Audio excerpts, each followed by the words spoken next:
Hey, team players, and welcome back. It's do or die weekend. It's time to get real. Time to make this championship and set yourself up for the ultimate success.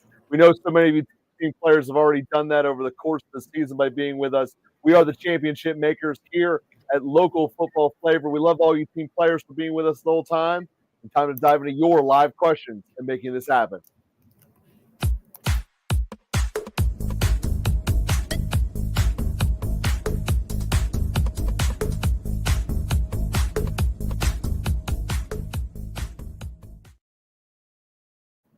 So yeah, Bob, clicking buttons is hard, but aside from that, how you feeling today?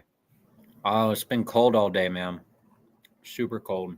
So Not cold. about that life. Not a fan. Not about that cold life. No, man, the heater here wasn't working in the building today. Ooh. So we still had to work, and it was cold. My feet were cold. We were inside. Dude, it's gonna be like 15 Were the kids degrees in there tomorrow. with you? Yeah. It's gonna be like 15 degrees tomorrow. It's gonna suck. That should be a snow day, cold day off. Well, the heater came back working at like 2:00. So that's too late. Hey, do you have It's Monday like- off or Tuesday off, by the way? yeah, we did snow day, man. No, Yeah. I wasn't driving. Dude, I was also out there shoveling. It was still coming down at 7 o'clock. I'm like, every school is I'll tell canceled you this. today. If it's still snowing 3 inches at 7:30, school is canceled, period. So I'll tell you this though, like you've seen my street, right? So like for anybody that doesn't know, I live on like a tiny hill that's like an offshoot of a regular street, and they did not plow at all. Ooh. And I had to go to the grocery store, so I went out there at like 2:00, and I started shoveling the whole street. My neighbor came out and was like, "This is a really good idea because I need to also get out." We both started shoveling the street together, and then we salted and everything, and it's good to go. But like, man, like, come on, City of Pittsburgh, let's do better than that. Speaking, Teamwork's supposed to make the dream work. Well, that being said, let's start, man. Hey, by the way, we put this one up early, better. guys. We put this up yesterday to give more time for questions as a little bit of a test, and we appreciate those of you who did put your questions up early. We got a full queue ready to go. This is going to be a power hour because I pretty much only have an hour to be able to be with you today, and we're going to crush this. So that being said, right. Steve, kick us off. So, Steve, right here, I actually, so I am not fond of kickers outside and cold either. And, you know, weather is a factor going forward in this part of the season. Out of all of those plays, I think the one there that makes a lot of sense is Loop. For the fact that the offense for the Ravens has been sputtering lately, but so has just in general the Steelers, as we talked about on Monday. And I think that kind of lines up to either a good kind of kicking day where there's going to be more opportunities for field goals. When we look at the weather in Pittsburgh for Sunday, it is supposed to be, or when we look at the weather in Baltimore on Sunday, it's supposed to be not very windy. It's supposed to be cold. But again, no big chance of precipitation. The temperature is going to be around 40 degrees. So, like, I think out of all those kickers, I think that's the one that I'd land on out of that grouping of players. I'd stay away from McPherson and I'd stay away from Buffalo. They're supposed to be getting a storm of some sort. The wind is not going to be crazy, but the storm is going to come, and it should be throughout the game. But also, if there's out there, I would also look at Mevis from the Rams. While they probably are going to score a decent amount of touchdowns in that game, there is a good chance that because they move the ball, they're going to be in field position a bunch. So if you didn't want to go with any of those kickers and Mevis was out there for the Rams, I would pick him up over some of those guys. And I'm glad we did a kicker question first so that anytime anyone has kickers, I can say refer to the top of the show. Get it out of the way. So guys, right. We're gonna save some of the deep dives that have been in here, and we're gonna go through all these quick hits. We appreciate everybody joining us today. Which QB would you rather start between Nick, Goff, Love, and Brissett? On Monday, I told you many reasons why it's not a bad idea to start a guy like Jacoby Brissett. He's passing at one of the highest clips in the league today. Tough matchup he's got though. His matchup against the Rams is tough because they only allow about 13 points to quarterbacks on average over the last 4 games. But also they're allowing around 23 completions and around 31 total passing attempts per game. And when you look at that from a stat sheet perspective, they're allowing around 226 passing yards and around 2 touchdowns. I think Jacoby Brissett can hit that. Although it is a tougher matchup, I do like Jacoby Brissett. However, that being said, Jared Goff clearly has the better matchup. The Dallas Cowboys over the last 4 games have been allowing more total points to quarterbacks than everybody else except for Tampa. They've allowed the most passing attempts, or one of the highest clips of passing attempts, and similar completions with more yardage. So although I don't necessarily love Jared Goff in general, I do think that they could lean a little bit on Gibbs, and that's the thing that with Arizona, they don't really have a running game as big as that to lean on. I think that Goff is probably the better play this week out of that grouping of guys, but I tend to do like Brissett a little bit more. But I'd go Goff or Brissett. And Jesse, I am also going to be on Team Goff. And one thing I want to point out in general about tonight's game, tonight is the only time Thursday Night Football is like week 1, where we don't need to worry about people being on short rest. Both these two played on Thanksgiving. This is a normal Sunday slate, if you will, in terms of outcomes to expectation. This and week 1 are the only 2 days when Thursday night should not be weird. And I think Goff is going to go off. Yeah, and to that respect too, he does really great against all the coverages that the Cowboys throw out. And honestly, like, Cowboys don't play defense. He's probably going to get 2 touchdowns fairly easily. The only question is how much Gibbs gets in this game. So I think he hits that marker of 2 touchdowns at least, with a bonus of potentially 3 or more. And I think that would be good. I don't think Love crashes that at all. And Nix might get there with a rushing touchdown, but I'd stick with Goff or Brissett. If you don't feel comfortable with Goff tonight, you can roll with Brissett. Steve, start 1 wide receiver and 1 flex. Worthy, Franklin, Adonai Mitchell, Marks, Charbonnet, full point PPR. So one of the things to keep in mind is that I do think that Xavier Worthy is going to continue to be an interesting play on a week-to-week basis. Yeah. One of the things about Houston is that Houston does have a pretty great defense. But one of the things to keep in mind is that, they're allowing around 29 total points to wide receivers over the last 4 weeks. And Rashee Rice is definitely going to be the guy that's on their radar. And the thing about Xavier Worthy is that although Xavier Worthy hasn't been getting a lot of points, he has been accumulating a good amount of targets over the last 4 weeks, 6, 5, 8, and 6. And he's caught a good bit of those targets each week. So he hasn't gotten that touchdown yet. This week can be the week where he gets that touchdown. So I do think that Worthy's an interesting play. I think Franklin's off the menu because he did get eclipsed. Agree with that. He did get eclipsed by Pat Bryant last week. And I think that's problematic when we're looking at it from do I want Worthy or Franklin? Now, A.D. Mitchell is going to be interesting over the course of the next couple of weeks. They did use him significantly. I think A.D. Mitchell has to be one of your people from this list. Yeah. I mean, he's the number 2 receiver. He might be the number 1 receiver there now. And the thing is, Miami over the last 4 weeks has been offering around 7 targets to wide receiver ones. So when I look at it and I say, I do want Worthy, and I probably am going to play A.D. Mitchell. Marks. And I think that's the answer here. Marks is so, off Bob, the menu. Knowing how many questions we had kicked up from the beginning, we got to really go fast on quick hits. Marks is off the menu. Charbonnet would probably, but I'm going to say this, Joe. Out of all those players, Charbonnet is the most likely to score a touchdown just because of the way that they use him. Start 1 this week. Burrow, Nix, JD5, Darnold, or Trevor. Now, as we said Monday, Jason, Burrow is a guy that I am looking into this week, very much so. But the thing to keep in mind is that, again, the weather can change. Weathers can constantly change. But this game does have a good chance of snow, plus temperatures in the 20s. Okay? So this could be... That doesn't matter to me. I'm going Burrow all day until they're eliminated from the playoffs. This could be a downgrade for that. Also, Trevor Lawrence is probably going to be playing in bad weather as well. So keeping those two things in mind, I still favor Cincinnati, but if that weather gets bad, I would probably pivot to Seattle because the Atlanta Falcons defense has not been exceptional to any capacity over the last several weeks. I in Cincinnati, I see a coach who can't adjust, and his game plan is let Burrow do whatever he wants. Burrow's going to throw 40 times, regardless of the weather. Go with Burrow. Final thought on that, though, on Sam Darnold for that question.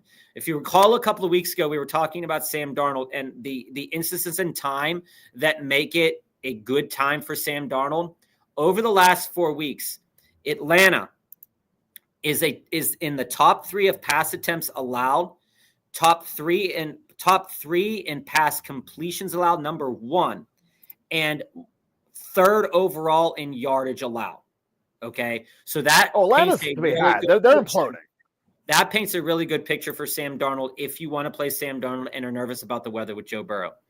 Start 4: Vidal or Hampton, Neal or Kamara, Knight or Carter or Amon-Ra. Give us this one on Monday, Jason. Monangai, Tesla, Tom Kennedy, John Mechie, Wicks, and Byrne. Here's the interesting thing, Jason. I was just looking up before the show went live. I was just looking up that Tom Kennedy, and I find it to be really interesting in terms of his target share in comparison to Isaac Tesla. And I do think that Kennedy could be a very interesting play tonight. He got usage last week, and while that usage wasn't incredible by any stretch of the imagination, I do think it's going to be more incredible than the Saints. I do think it's interesting where he played the majority of his snaps. So the majority of his snaps were played close-ish or near to the slot. And so I would say that Kennedy would probably be the guy that I would go with here. Doesn't have the name recognition, did catch a touchdown. And I think that that's interesting to me because if he's taking Amon-Ra's spot, Dallas doesn't defend that well at all. So it would be Kennedy for me as one of the 4 guys off this list. Monangai, assuming healthy, he's definitely the next guy on this list. I know the matchup isn't super incredible by any stretch as well, but also it's one that they're probably going to have to run the ball in order to keep Love and Jacobs off the field.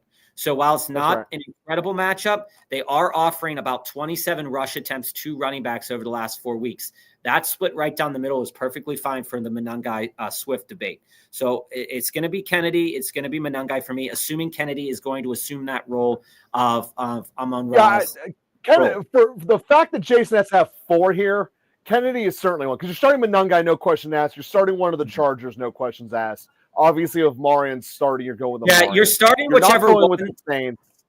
You're going to start whichever one is the healthiest one out of that running back. Well, yeah, he says or, so I'm just assuming he's going to do the health. So you're going to go with one of the you're going with at least one of the Chargers running backs. You're going with Monangai. You're going with Kennedy, and I do not recommend ever leaning into the Chargers backfield. So I guess Barton or Mechie would be a coin flip for me. Here's some bonus info here is that when you look at the matchup for Zonovan Knight and Michael Carter, that matchup is actually pretty good when we talk about it. No, it's good, but the split is so like, what is it going to be? And I don't want to roll that in week 14. You're right. But again, it's about 26 total rushing attempts that they should get in this game. Now, picking the one that's going to get the most or the money carries is going to be a little bit harder to do until you know how the injury situations are going to shape out. And that's why I'm saying avoid it. I think you could favor. Clearly, this is a waiver wires question. I would rather pick up Kennedy and get Burden, and even though it's two bears. I'm on Kennedy, Monangai, one of the Cardinals running backs, and one of the Chargers running backs. The Chargers, whoever's healthy, and similarly to the Arizona Cardinals, Knight or Carter, whichever one of those is healthier. I think that they're both going to get a good amount of looks. Burrow, Love, or Trevor this week, Jason? It'd be Burrow for me, assuming the weather is not terrible. But again, I'm not pivoting into Love. So I think for you, it's going to be Burrow anyway. See, I'm all in on Burrow regardless. I think it's going to be Burrow anyway. Trevor has a decent enough matchup. However, the weather's going to be probably bad there too, with a lot of rain and wind. So keep your eye on that. You could pivot into Trevor depending on which weather situation is better.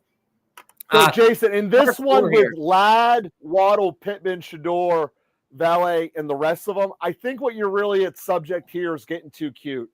Just go with the dogs. Go with Ladd, Waddle, Pittman, and Shakira, and just do that. That's how I would do this. I don't want to roll the dice. I am not on Shakir. Here's the reason why, guys. So the Bengals have actually been quite surprising over the last 2 games split, and even over the last 4 games defending pass catchers from opposing teams. They have an ass run They also defense. played the Ravens and the Steelers in that stretch. Listen, they do have yes, that's true, but they do have a worse rush defense that can be capitalized on by James Cook and Josh Allen. So I do not suspect that Shakir is going to have the high value that he should have. Yes, I agree that Ladd and Waddle are starts this week. I'm not benching Ladd or Waddle. But the question is, depending on how, like I said, depending on how you view the upcoming weather situations. Again, Michael Pittman is always an interesting play. They do offer a lot of targets to wide receivers, but the thing with Daniel Jones being hurt and him wanting to push the ball a little bit more to Pierce down the field, Pittman's not really going to be as involved if they don't have to get him involved. So that's like the Shakir Pittman is like very similar in that regard. Ladd and Waddle are definitely starts. Tom Kennedy, like I said, is a very interesting start this week. He might not be as comfortable of a start as Pittman, but I think he's interesting. The same thing for Valet. You can't put Valet in with the Saints expecting them to do anything. And you're right. I don't know. I know I mentioned Vernon in the last idea there, Jason. I cannot promote. You're absolutely right, Joe. But here's the thing. Over the last 4 games, Tampa has allowed on defense 290 passing yards. So if Tyler Shook can get to 220, 230, that's going to be Juwan Johnson, Chris Olave, and Deshaun Valet. I don't think Valet is an exceptional play this week by any stretch of the imagination. Do not get it twisted there. But the last 2 weeks, he had 7 targets and 8 targets. That is enough to be worthy of starting. So for that reason, I'm on Ladd, Waddle, Valet, and Kennedy because of the presumed target share. Again, guys, the presumed target share could shift on a game-to-game basis. This can happen. But the opportunities are there, and if those yardage totals can be there, and they're gonna I'll give you Kennedy over Shakur, but I'm keeping Pittman in, Jason. Monangai, man. I think Amon, welcome back. Monangai he's a dude now, and Sharps is, and they're both in shares. But the thing that we've been putting out for the last couple of weeks, maybe even months, is that the number one best thing Chicago did was they realized that Caleb Williams cannot help them, and they were leaning on that running game to solve it. Monangai is a much more critical piece of the puzzle than Sharps. You're going to get better volume. You're going to get better results. Go with Monangai. Yeah. Like I said, both of these guys have a chance to score a touchdown. I like Monangai better. The matchup is better. Despite Atlanta being like 32nd against the run, the stats don't really back that up. Start 1. Ertz, Dallas Goedert, Mason Taylor, Waller, Otten, Theo Johnson, or Evan Ingram. Joe, how do you fall in the tight end debate this week? So I get the Waller return, and everyone's all happy about that, but I still think he's a shell of what he was. Mason is pretty much the de facto 1A, 1B target share getter. And they actually came to life in New York. It was weird. The Jets. Not really. I mean, he's gotten over the last weeks a typical target share for tight end, 5 and 4, but he doesn't do anything with them. So yeah, I think all of these are just blah options. So it's whichever one. I think your best chance of flavor of the week is going to be Taylor.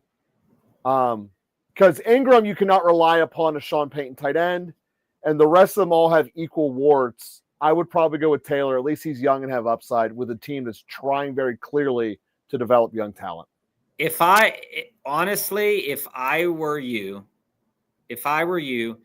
I would see if available, if Dalton Schultz was available, if he's still out there, that would be way more interesting to me than that. And to be honest, Waller's interesting enough.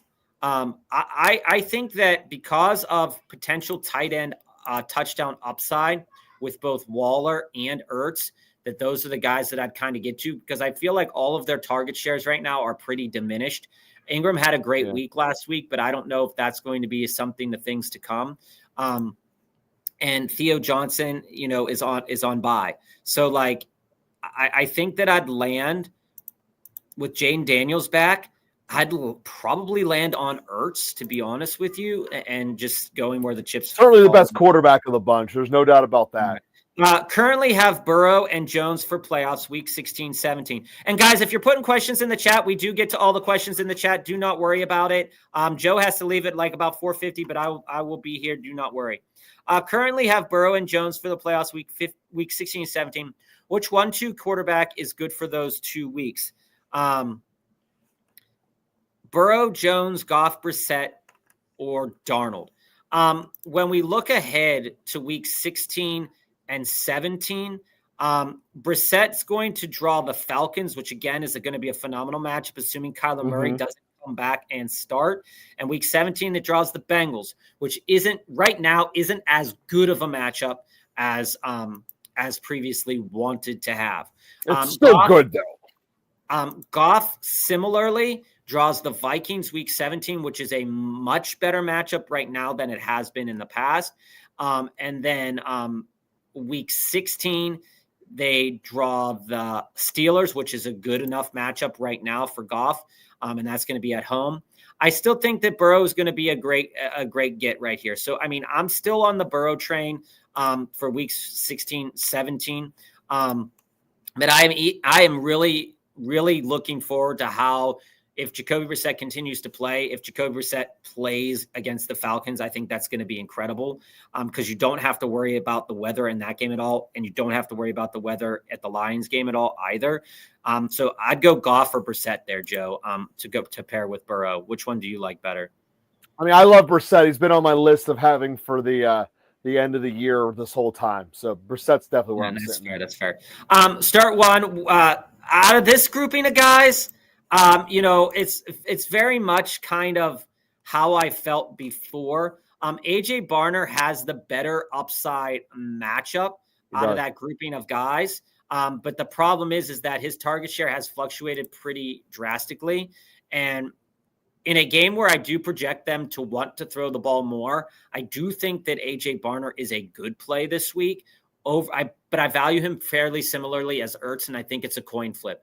I would say, which one do you think is going to get more projected volume? Right now, AJ Barner does edge out Ertz a little bit, and Loveland I don't think is on the menu there. Jason, you're welcome. Yeah, Loveland shouldn't be on the menu. Which side rest of season? If you ask me anything, I am so done with Justin Jefferson. Okay. Oh. Now saying that, he's probably going to glow up and have a 50-point game. However, it's not because Justin Jefferson isn't an elite level generational kind of guy. No, it's because you hate McCarthy. It's because his quarterbacks have been absolutely awful. There is nothing to like about J.J. McCarthy. There's nothing to like about J.J. McCarthy's play style. And everything that I said, and I might be wrong sometimes, but everything that I said during best ball draft season about J.J. McCarthy's projected value was absolutely 1,000% true. You nailed McCarthy. There's no doubt about that. He was only being buoyed up because of Justin Jefferson. And because we believe as a whole fantasy football community that Justin Jefferson was quarterback proof, we believed it. And we found out he's not. He's not. And because Rico is now in a presumed timeshare with Chuba, I don't think that you want to be anywhere close to the Rico Jefferson side, and the Judkins T side has so much more projected value. Oh yeah, that's not even close. It's nuts. Goff or Mahomes this week? It's Goff for me. Goff, yeah. It's close. I think that both project for about 2 to 3 touchdowns, but I think that Goff can get a couple more yards than Mahomes this week. Tet on bye. Who do we like more this week, Watson or Wilson? Again, I do like Michael Wilson. Michael Wilson is a guy that does. Yeah, Harrison's out. Wilson's the dude that does project well. I think that when you look at Wilson, he's going to be a high-end player this week. But I do also like Christian Watson on a week-to-week basis. What makes him different is that he's able to get over coverages. And while the Bears are not the best against wide receivers, they're also not exceptionally terrible. So I would tend to lean a little bit on Michael Wilson there in a game where they're going to pass a lot. The Bears against Christian Watson, they can run that clock out. And this game, to me, the Bears Packers game is a game that could just be a lot of runs and then a pop over the top to Odunze or whoever's playing. Odunze was hurt this week. So I'm on Michael Wilson. It's close because I think that Watson does have projectable touchdown upside. Woody or Gainwell this week, Joe? How do you feel about that? Ugh. I'm going Woody for sure. Now, granted, the whole reason I'm going for that is because the Steelers don't run any plays. And I don't think that that's going to change in Baltimore. I also think that there's a very good likelihood that the Steelers don't score a touchdown in Baltimore. So keep your head on a swivel, though. Woody was on the injury report. There's projected to be about 20 attempts. I mean, obviously, it's assuming health.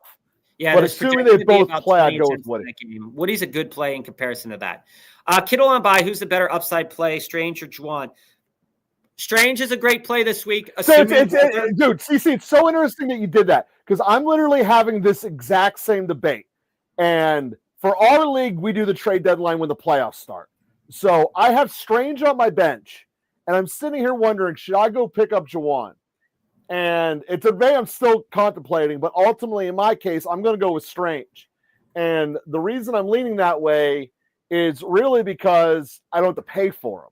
But in your case, it's a pure toss-up between the two of them.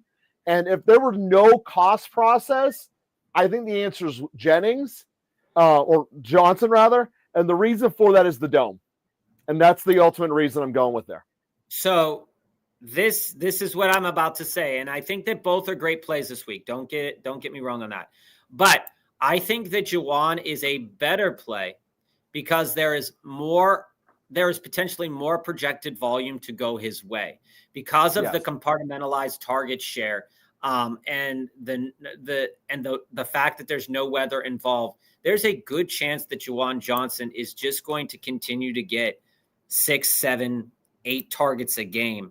And while Brenton Strange does have a little bit more touchdown upside potentially in this room, he does have the same floor as Juwan Johnson. But the thing is that the targets for Juwan do pick up depending on who they're playing. So Tampa Bay a couple weeks ago, when they played him, he had 8 targets in that game.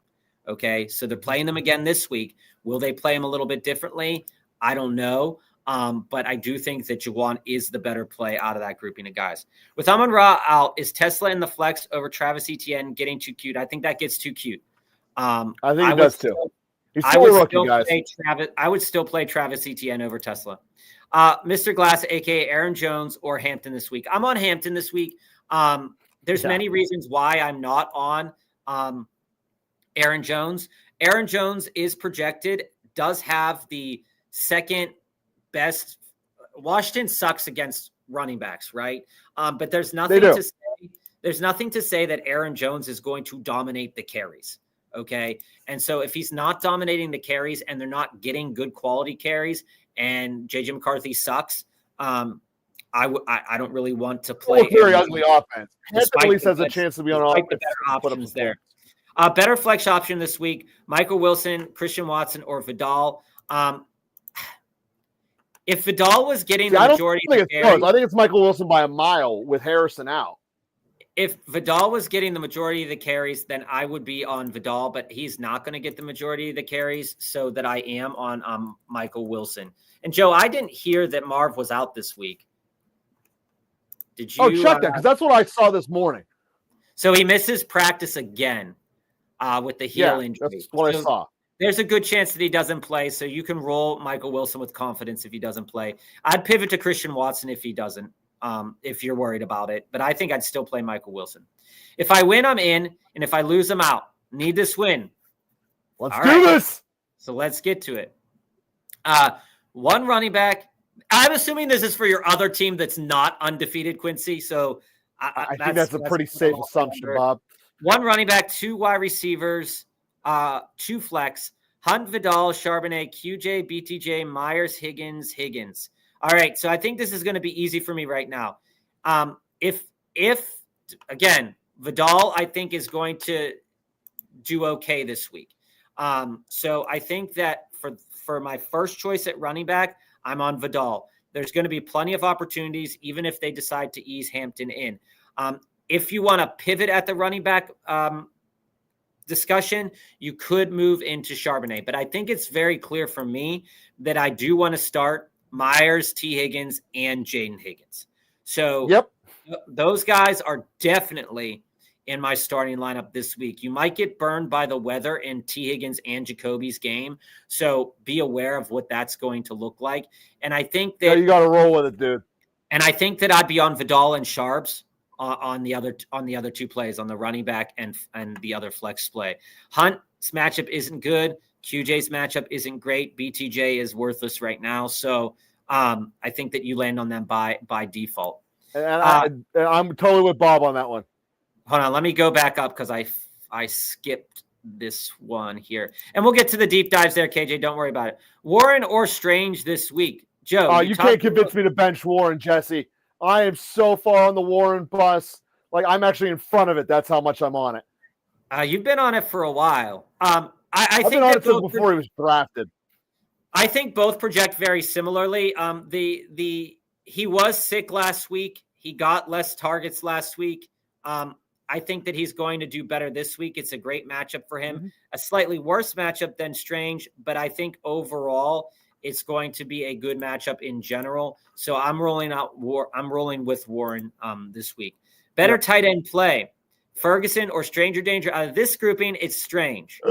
However, like I said, the weather's going to be shit, projectably.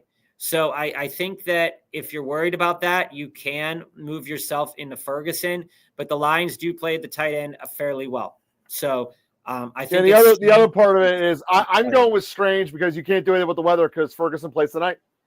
Yeah. Who to start? 2 different leagues, Bowers or Strange, and Fannin Jr. or Strange. So I'm on Bowers. Man, does everyone just want some Strange right now? Well, he played well last week. I'm on Bowers. Again, the last time we saw Bowers play against Denver, it wasn't a great matchup. But over the last 4 weeks, Denver has not played well against tight ends. And they are offering over the last 4 games around 19.45 fantasy points per game and around 12 targets a game. I think that they'll have found a way to get Brock Bowers involved. So I'm on Brock Bowers. You're going with the non-lightning in a bottle. We were burned. Last time we started Bowers against Denver, we were burned because he had just went off for like 54 points the week before.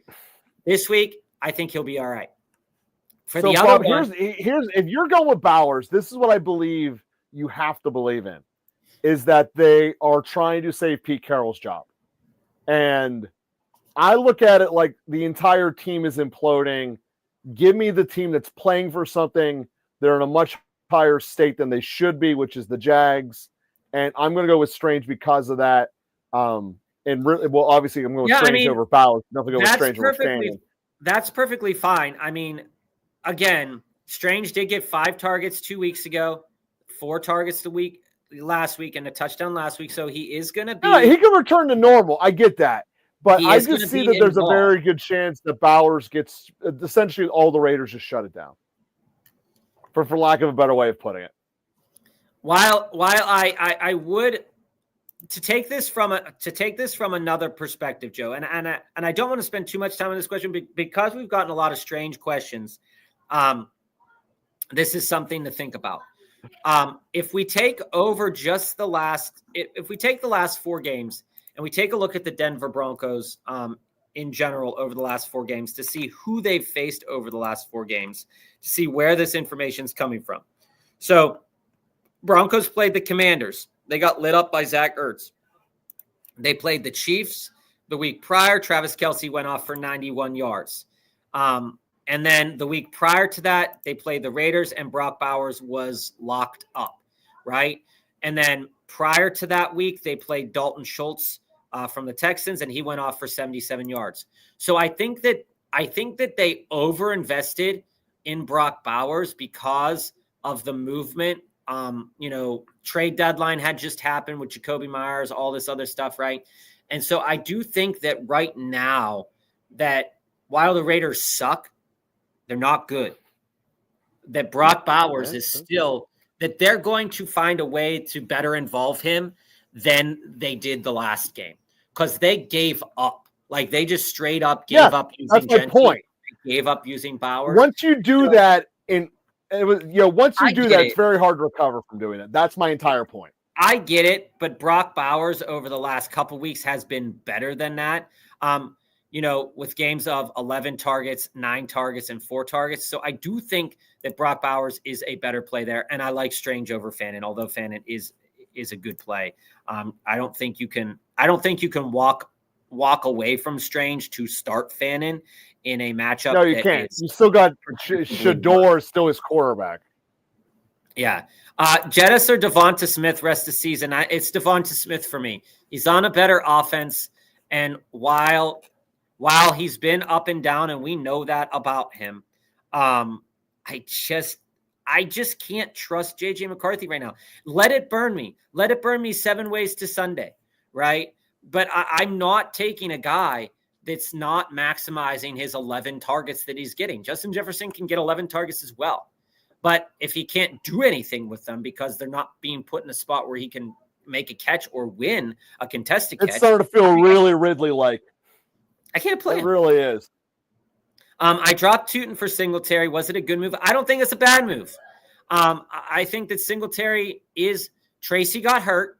Week 14 is here. If he's not healthy, week 15, Singletary is going to be the guy. And you got yourself a starting running back. And right now, Tootin's not. And the Giants have a really favorable running back matchup. It's one of the reasons I was so big on Tracy at the beginning of the season. And would I drop Jaden Higgins for Chuba? If you need a running back, sure. But I think that Jaden Higgins has been getting good volume to say that he's not worth dropping right now. Yeah, if you're looking at this as a flex position, I'd keep Higgins. But if you need the starting running back, I'd go Chuba. But if it's a flex debate, I'd go Higgins. All right, Josh. I have Monangai in my running back 2 spot, Marks and Corum on the bench. Would you drop Corum for Jordan Mason on the chance Aaron Jones is out? I would not drop Corum. I would not drop Corum either. One of the reasons, like I said, I am de-invested. I have Jordan Addison on my team. I am de-invested from starting all Vikings. Let them burn me because there is no – again, I'm just being honest here. Bob is describing the purple ring of fantasy hell right now, and that's what the Minnesota Vikings are in. It is projectably going to be a great matchup. It is a great matchup for the running backs for the Vikings this week. But let me tell you again about some great matchups that has happened for the Minnesota Vikings this year. Baltimore, 4 carries for Jordan Mason. Chicago, 6 carries for Jordan Mason. Green Bay, 8 carries for Jordan Mason. Okay? The last time that he has gotten over 10 rushing attempts was against Detroit. And that was 5 weeks ago. That is the death knell when Carson Wentz basically was dead. Okay? So while Aaron Jones and Jordan Mason have the best projected matchup on the entire slate, Thursday to Monday, do you trust that volume is going to be good? And do you trust that they have the chance to potentially break one off for 60 yards? Because that's going to be what needs to happen. If you want to invest in that, sure. But you should invest in Blake Corum because Blake Corum has the second best. That's right. He has the second best projected fantasy points per game on the slate. Arizona Cardinals. If Kyron isn't playing, Corum is starting for you. Okay? If Kyron isn't playing, Corum is starting because he has a massive projected volume in a way better matchup. So no, I'm not dropping Corum. and I'm not dropping Marks. If you wanted to drop Marks, you could, but I'm not. Stay away and let it burn somebody else. Okay, let it burn somebody else. Don't let touch it burn. Start one: Lamar, Jane Daniels, or Brissett. I think out of all those guys, the only player you can trust right now is Jacoby. I think it's unfortunately that's the case. Wow, this is a weird world, Bob. It's weird. And the other thing to keep in mind too is that Jacoby Brissett is his projected fantasy points aren't high, but neither is Lamar, neither is Jane Daniels. And the thing here is that Jane Daniels has to play. He's not slated to play just as of yet, from what I have seen. Yeah. So I think you lean on Brissett a little bit, and that's maybe Lamar comes alive this week. But do you want another 6 points? Like, that's the thing. Like, Lamar's burned me. He's burned you. I know Quincy. So, like, that's the other thing. You're so bitter about Lamar. The reason why I'm so bitter is the players that I traded away would have gotten me to the playoffs. That's why I'm so bitter. I traded for Lamar, and getting Lamar crushed me. Absolutely crushed me in my one league, man. I'm so disappointed. Not speaking of which, he's also crushed many of your best ball teams by not doing. Yes, anything. He has.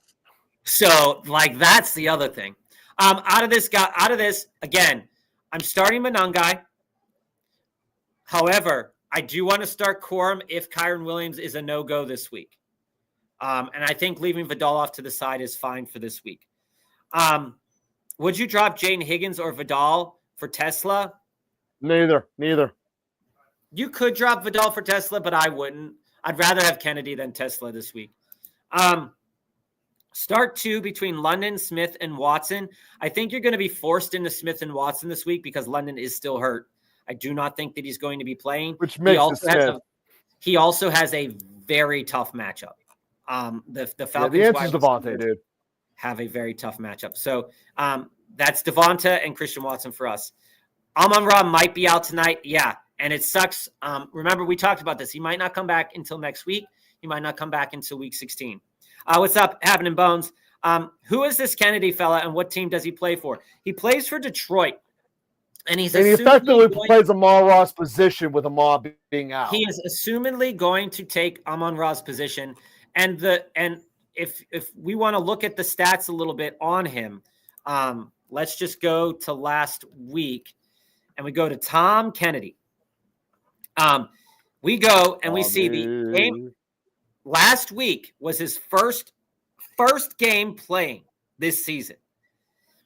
He had 4 receptions on 4 targets for 36 yards and 81 kick return yards. So while if Amon-Ra is out, this is going to be a good matchup for him. Tesla, on the other hand, when Amon-Ra went out last week, still only accumulated 2 targets. Yeah. So that's Tesla's rule didn't change with Amon being gone. Kind of unusual there. RGQ, I need help starting 3 wide receivers, 2 running backs, 1 flex. Well, you're off Amon. It's going to be Nico. It's going to be Higgins for me out of those 2 wide receivers to start with. And it's also going to be Rome because you got to start 3 of them, and we went through all the reasons why you're not starting Shakira. Rome might be hurt. So if then it solves itself. We don't have an issue with those 3. Well, if Rome is hurt, I might want to pivot into Worthy, to be honest with you. Over Shakir. You're that far down on Shakir. Yes, I am this week. Now, in terms of your running backs, I think you're going to be forced into playing Judkins and Monangai. Because Kyron might not be healthy. You might be forced to play Judkins and Monangai. And quite frankly, if Kyron's healthy, those are your flex. That's your flex, too. If Kyron is healthy, then you're playing all 3 of those running backs, assuming that Amon-Ra is a no-go tonight. And then looking at the other players on the waiver wire, out of those guys of who I'd want to pick up, Chris Rodriguez is interesting enough. You know, I'd rather go with Godwin than Rodriguez. No, like, listen. The Vikings over the last 4 games have been allowing 30 rushing attempts to running backs. Okay. Chris Rodriguez had 11 Well, that's carries because last. they get down so early. I'm not sure Washington can get them down that. And I'm not sure the Vikings can even score points. Oh, that Washington defense is bad, dude. That might be the worst game to watch this whole weekend. They can't even right there with ball. Steelers Baltimore. Like, just don't watch those two games. I'll say this. If JJ McCarthy throws for 280 yards and 3 touchdowns this week, then the world doesn't exist. Because, yes, Washington is that bad, but he is also Hey, guys, if I don't see you on Monday, it's because JJ McCarthy threw for 280 yards and 3 touchdowns. Right? Like, if you want to pivot into somebody out of all of those guys, so, for example, if you want to start Nico and Jaden with Rome or Shakir, that's fine, knowing that Amon-Ra is probably not going to play tonight. And if Kyron's out and you need the running back, out of those running backs, I'm going Chris Rodriguez. And out of those wide receivers that you gave us, I'm going Xavier Worthy if you want to pick up one of those guys. And we haven't forgotten. My ranking will be Godwin second ahead of Rodriguez. Start one between Rice, Jane Higgins, and Adonai Mitchell this week. It's got to be Rice. The targets are that's easy, right? The targets are insane. Yes, the matchup is probably worse than the other ones. I'm pretty sure Rice is averaging the highest per game played at receiver. And the matchup is going to be tough, but again, he's going to be hyper targeted in this game, and so will Travis Kelce. So I think that for that reason, that you gotta go Rice. Although Adonai Mitchell has the projected better matchup. So keeping that in mind, Adonai Mitchell has the better projected. I'm not worried about that. But also the his season's volume, on the line for Kansas City. They're giving the ball to Rice. Yeah, you can't fault that at all. If they lose to Houston, they're not making the playoffs. It's that straightforward. But to note, Rice does have the 4th worst matchup on the slate for wide receiver ones. So if you I get that. But I also understand Mahomes and making things get done, even when they shouldn't get done. Yeah, if you want to get cute, it'd be Adonai Mitchell over Rice. I'm not that cute yet. Nope. So I guess my first comment got deleted about the kicker. Steve, we answered that, man. We answered that deep down in the trenches there. I'm on loop. Top of the show, Steve. That was the first question we answered, and we lost people watching as a result. I'm on loop and Mevis if I needed to get a kicker. I have Boswell, but he has 5 points. I'm off the Bos, man. It's unfortunate that the Steelers' offense is so terrible. Ravens D or Bucks D, Joe, this week? What do you think? Ravens D. I don't think the Steelers are scoring a touchdown, and I think the Saints will get garbage time stuff. Fair. Bones, PPR flex, Ferguson tonight or oh god. All right, we all know is there anybody else? The Vikings. You guys actually you watch Bob get what will become when he's 50 years old his death aneurysm. You just watch that happen because the Minnesota Vikings. The answer is Ferguson. Just click the next button before Bob literally has blood shooting out of his eyes. Ferguson has a bad matchup this week, though, too. Again. So I am starting Cleveland's defense versus the Titans instead of the Houston defense over Kansas City. And strictly the reason for that is the Cleveland defense is still playing basically to get Myles Garrett the infinite record. And Mahomes is not someone you bet against when he's a caged animal, which he is right now. And I know the Houston defense is the best defense in the league. I'm still going with Tennessee or the Cleveland against Tennessee. And I think Garrett's going to do something stupid, like get 4 sacks. Yeah, I'm on. He's playing a rookie. It's going to be nuts. I'm on Cleveland this week too. And we see the question here from Jonathan, the deep dive there. Little Tasmanian devil, 3rd as well. I dropped you on for Brenton Strange. Was that a good idea? It's a toss-up basically this week. Yeah, here's the thing. Rest of the season, Johnson got better. Is better than Strange, though, for the playoff run in particular. Brenton Strange is more likely out of the 2 to score a touchdown this week.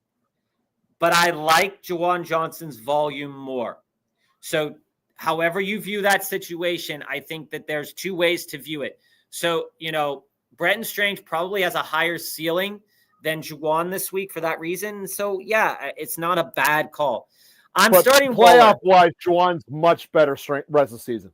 So Steve said he's starting Waller out of the grouping of players here. If London doesn't play, should I pick up Pitts and play, or on waivers is Ertz, London, Taylor, and Barner? So again, basically it's coming down to Taylor or Pitts. So again, I like Ertz, but again, Kyle Pitts has one of the best matchups for tight end ones on the slate. And last week he got 8 targets. The week prior, he only got 4. The week prior to that, he got 3. So what this really means for me, though, is that if you're starting Kyle Pitts, you have to believe that Kirk Cousins is going to be capable of passing the ball against this Seattle defense. And you're talking about teams that have quit already. Atlanta is certainly on that list. Personally, I don't feel like he is going to do well. When I look at the slate of games, yeah, he could have a lot of passing attempts, but the yardage totals are going to be really yucky. They're going to be really low. Yeah, but Steve, your fundamental problem here is you shouldn't be starting 2 tight ends. If you're starting Waller, that's fine. Go get a better player at the waiver that doesn't play tight end. And I like Ertz well enough. But again, there's going to be plenty of passing attempts against Seattle, but will they be good passing attempts is the best question that you can ask yourself. And I don't think that is something that's going to be true. Need a defense to start this week. Tennessee, Kansas City, Washington, Miami, or Philadelphia. For everything that I've said about Minnesota, Washington does have one of the worst defenses in the league. They do. I think that Minnesota is that bad that I would be cute enough to start Washington's defense. And my cute answer is Tennessee, because anytime you can give me a defense that's playing Shedeur Sanders, I will sign up for that in a second. Yeah, and I know Tennessee's defense is the least talented of all those units. It's not even close, actually. But Shedor's that bad. The interesting thing about Tennessee's defense is that, yes, they give up a lot of points, but they do get some turnovers. So, Washington, I don't know if they cause a lot of turnovers. They can get a pick 6. I think it's interesting. Shedor's out there. I'd be on Tennessee or Washington. It does sound cute, but again, I think that the offenses that they're playing are pretty bad. Those are some cheap DFS plays, too. Bench JJ for Harvey or Evans if cleared. I'd probably land on Harvey out of that grouping out of those 2 guys. Harvey's matchup is strictly in the middle. But the Raiders do let up about 20 attempts. I know you just said all this hate for Minnesota. You can't bench J. Jeff. No. Period. He said Evans. No. You can bench J. Jeff. And I think that RJ Harvey's a player that you can bench J. Jeff for Harvey or Evans. Yeah, and I'm saying Harvey. I would not bench him. I'm not there yet. Bob's there. I'm not at benching J. Jeff yet. Joe, I get where you're at. And I'm riding this all the way to the ground. He was my first round pick, damn it. I am doing this. You can take a victory lap on Monday if JJ McCarthy plays well and Justin Jefferson. You just told me it wasn't going to exist. Like the second that he gets that 280th yard, we're all going to fade away like Thanos. Let me tell you, since the death of Carson Wentz on the field here as the starting quarterback for the Vikings, we have 10 targets, 4 receptions, 8 targets, 5 receptions, 5 targets, 4 receptions, 5 targets, 2 receptions. The yardage total over the last 5 weeks does not come above 110 yards. I am well aware of that. I am not fighting you. Actually, if you count his interception yardage, he definitely gets there, though. There is legitimately almost 0 touchdown upside to any Minnesota Viking this week. All right, who has less touchdown upside, the Steelers or the Vikings? God, both are equally bad. I'm on Harvey. Joe's on JJ. Flip a coin. I think that if you want to, again, you've kept JJ. You drafted JJ first overall. It's week 14. It's do or die time. If you want to start him, this is my last Justin Jefferson comment. If you want to start him, start him. It's a good matchup, great matchup. But again, it means you've got to root for JJ McCarthy to be good, and he's not. Start two So wide Jesse, receivers. this is easy for me. You know I love Collins, and Rice is my dude. So that's what I'm going with. That's an easy one for me. Yeah, and I like I said, I think that Christian Watson has an incredible matchup. You know, when we look at the Green Bay Packers and the Chicago Bears here, the Bears run a single high safety 54% of the time. And I think that Christian Watson can do very well against that. Knowing that they can throw a couple of bombs down the field. But there's no volume compared to the other two. And that you got to go with volume in fantasy football. I get it. But when he's running against single high safety and he's on the field as much as he's on the field with, he does very well if there's man coverage, right? And so the Bears run man coverage decently well. Schematically, you're 100% right. The issue that's fundamentally present in that game is that assuming that there is the game script that the Bears want, they're going to run the ball like crazy. If Green Bay can keep up with them, they're never going to have to chuck it.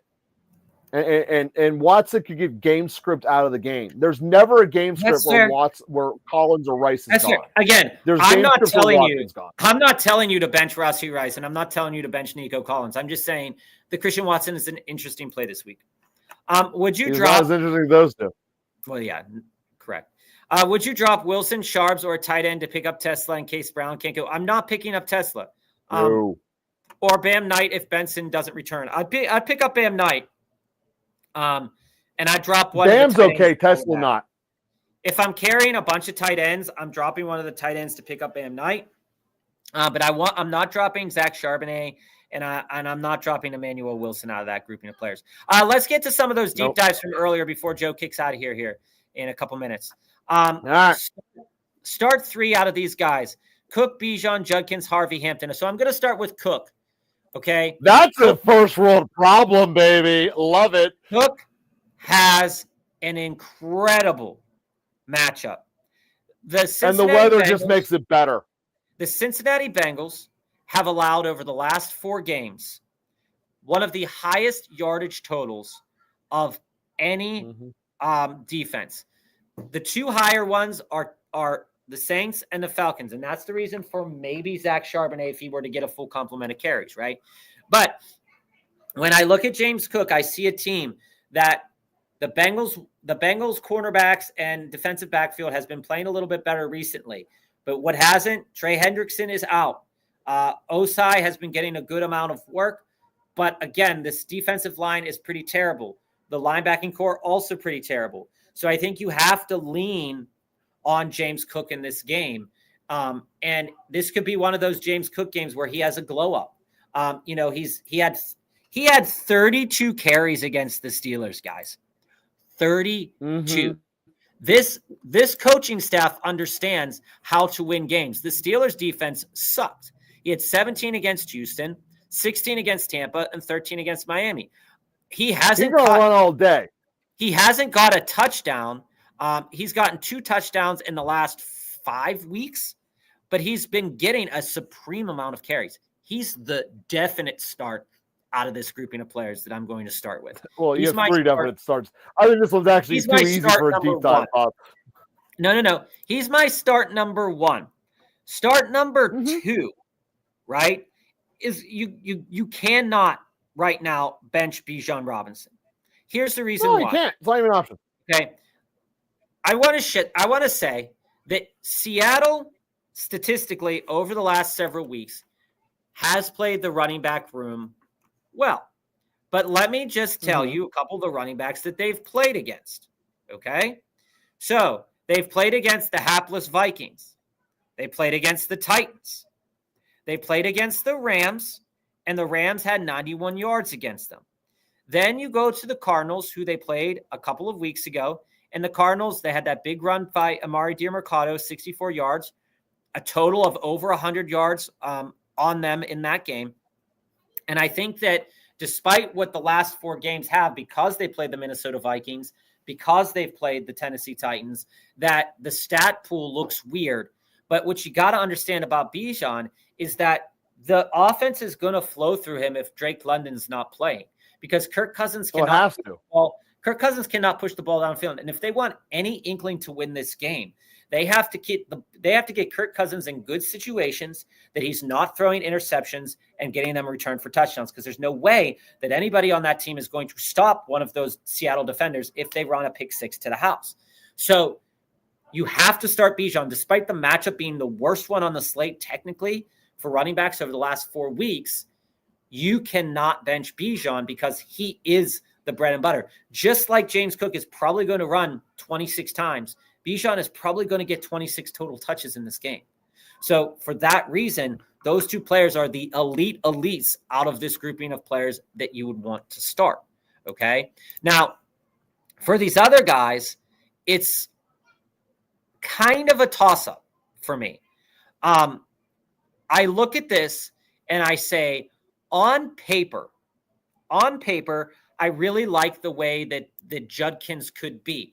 But the problem is that I don't fully believe in Shedeur quite yet from a statistical standpoint. And typically speaking, when Judkins is doing well, he's going to get a good amount of carries. And now they do cover him up, Shedeur up with Judkins fairly well. Now going off Harvey's matchup on the slate is one of the better matchups on the slate, because the Raiders are allowing around 20 attempts to RB1s with around 85 total yards and around 1 touchdown. Okay. Now, Omarion Hampton is going to get, so the Eagles allow a good amount of targets to running backs and a good amount of rushing attempts to running backs. And I think for that reason that Judkins starts to climb lower on my list now, because of the way that Harvey and Hampton could be utilized in this game. So for me, I'm going to be on Cook, Bijan, and Harvey because I think that the Raiders overall are not a good team. I could see picking Judkins and Hampton. It's a first-world problem choice to have here, Jesse. But I'm on Cook, Bijan, and Harvey out of this grouping of players. How do you feel, Joe? So, obviously, the first two are givens. With Omarion, I want to point one thing out. He still is a rookie with one of these old school coaches that say, hey, you got to prove it to me before I throw you back in there. And he just flat out hasn't had a ton of snaps to do it. Obviously, he's more talented than Vidal, but I still see it being a split carry situation. So Hampton's going to be out for me because Judkins and Harvey are in much more no debate situations. In fact, actually, with Sampson out, there is no challenge on Judkins at all. And as bad as the Redskins or the Raiders defense is, you can make an argument that Tennessee's defense is just as bad. And the only way that Cleveland can try to make Shedeur look good to save everyone's job is not let Shedeur everything. It's the same way that they're doing in Cleveland. So that's fair. I'm relying on Judkins, and that's going to be my answer. And that's perfect. And that's perfectly fair. To do what's obvious with running backs. That's perfectly fair. All right, let's clear through a couple more of these questions before we get back into the deep dives. I see a lot of questions going down there. I need 2 wide receivers and a flex. Nico, Olave, Devonta Smith, McLaurin, and Debo. With the usage that McLaurin got last week, I think that you can be back on the McLaurin bus if you wanted to be. I agree with that, and I am. I would watch and see how Olave's injury is projecting to go, because I do think that Olave is a good start this week as well. And I like Nico. So I think that for me, Devonta could just be not on the list for me right now. And I'm going to roll with Nico, Olave, and McLaurin. But I could easily see you pivoting over into Devonta Smith if an injury were to happen. Joe, Collins, Devonta, and McLaurin. You're off the Olave bus this week. You're off the Olave bus this week. I just injury versus not. And Quincy, we did answer this one. That was for us. It was Higgins, Myers, Vidal, and Charbonnet. That was what we were on there. That's right. Dicker or McPherson rest of season. I think that the way I'm out on the quicker questions, guys. The way that the elements go, I think that McPherson is a guy that is going to be worth it moving forward. But for this week, I'm on Dicker. I would watch the weather. I would watch the schedule. Week 15 here, the Bengals are playing at home. Week 16, the Bengals are playing at the Dolphins, so that's going to be okay for McPherson. Bengals are playing at home against the Cardinals in week 17. So, Dicker's probably going to be the guy that you're going to lean on a little bit more out of those two players. If Jane Daniels, if he plays, or Bo Nix this week, Trone, I think that all things the same, the matchup for Jane Daniels is a tougher matchup statistically, technically speaking, versus Bo Nix. But Jaden Daniels, I think, coming out of the woodwork, could play much better. When Bo Nix last faced the Raiders, he did not have a great game. The Raiders did stop him. And for the same reasons that I said about Brock Bowers, that he could kind of elevate himself this week, he could. But the thing is that over the last several weeks, Bo Nix has not been producing a good amount of touchdowns. He's been getting a lot of yards, but not a lot of touchdowns. So I think for that reason, I'd be on Jane Daniels if he starts, because I think that he could produce a couple more touchdowns than Bo Nix this week. Who do I bench for JMO? Harvey, Etienne, or K9? So again, when we look at the slate, the K9 has a great matchup. So in general, this Seattle running back room against Atlanta does have a good matchup. When we look at who Atlanta has faced over the last 4 weeks, so we can see, credibly speaking, how well this matchup is, we see that they faced Brees, they faced Devin Neal and Kamara, they faced Rico Dowdle and Chuba, and they faced Jonathan Taylor. So that Jonathan Taylor, does kind of ping it worse. And when you go to the Saints game, the Saints did not get a lot of yards running. Again, I wouldn't expect that to happen. When we look at this Jaguars game could be a little bit, they could be mucking around a little bit more. So I think that for that reason, that I think that you can push yourself into ETN a little bit more, and you can push yourself into RJ Harvey a little bit more. Again, benching Jamo against the Dallas defense could bite you, though. So I'm benching K9 because I would want to play Jamo. So I'm starting ETN, starting Harvey, benching K9. Even though it's a good matchup, we've got to take into consideration who they played, right? Jonathan Taylor lit them up for 244 yards. I don't think K9 can do that, but maybe he can. I could bench two of them so I can plug in Jamo and Neal. I'm not playing Devin Neal. I could play Alec Pierce, but I'm not benching Harvey or ETN, most likely for Pierce.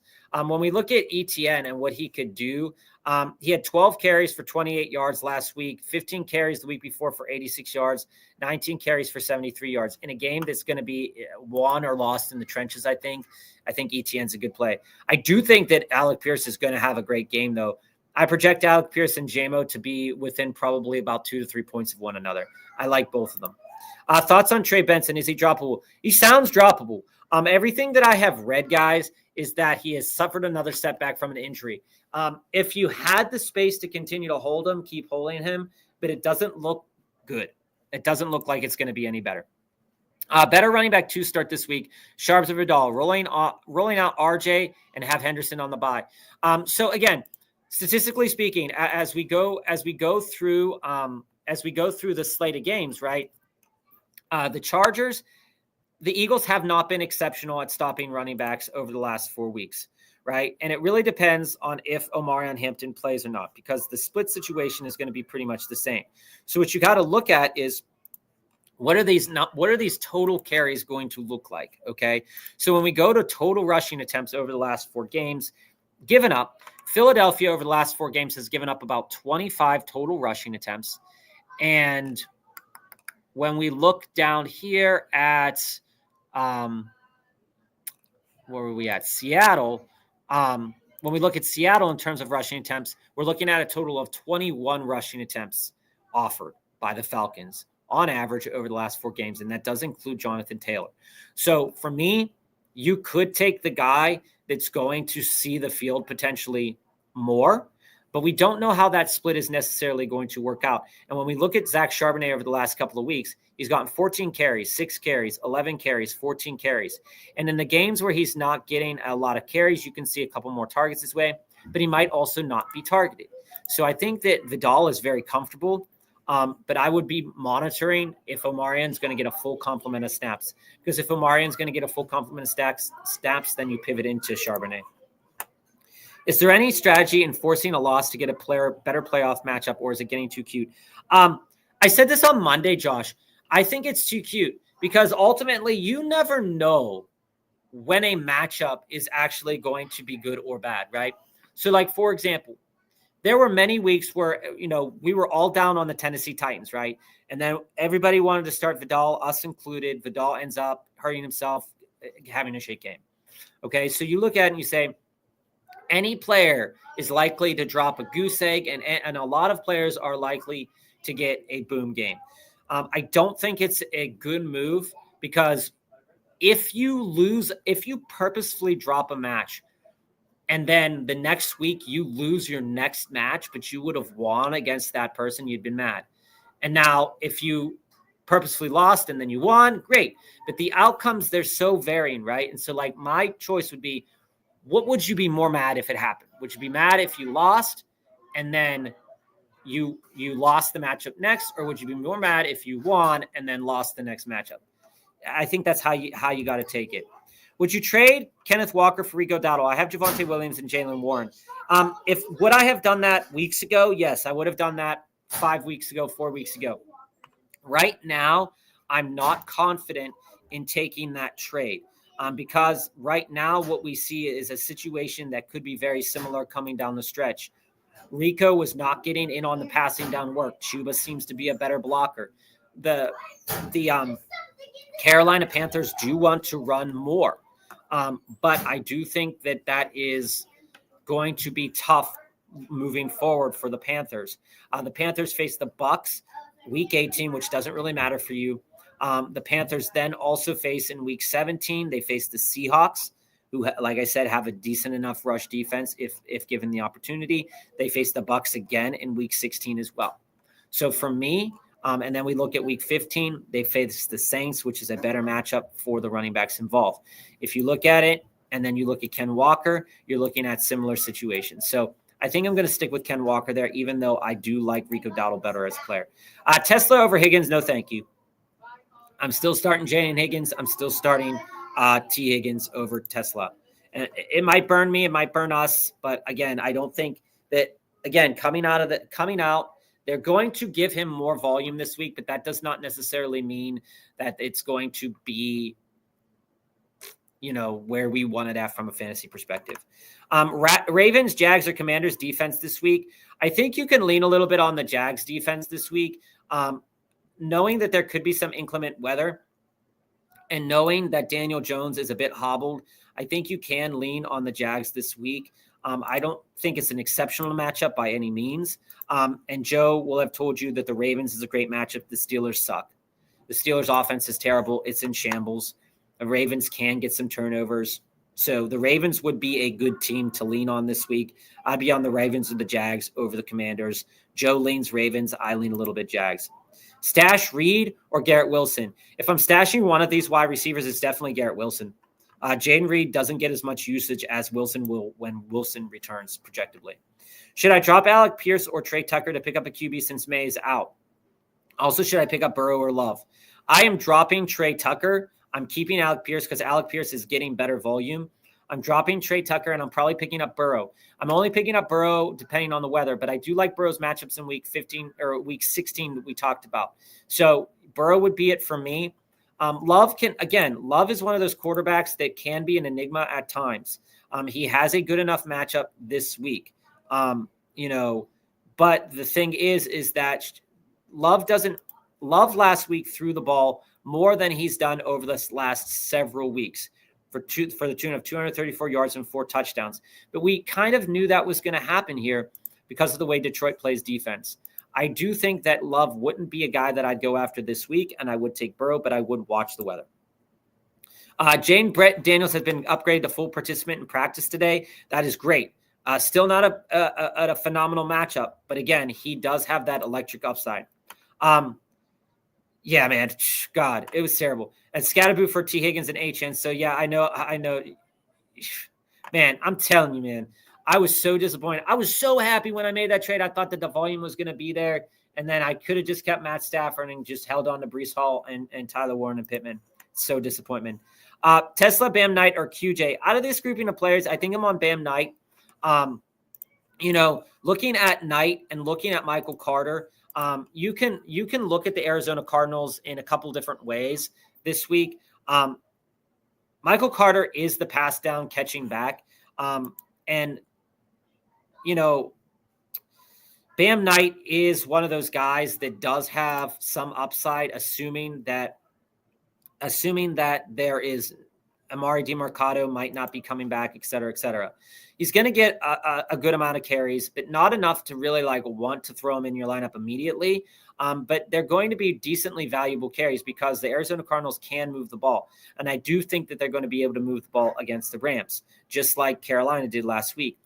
He's not going to get anything more than probably about 15 to 16 total touches.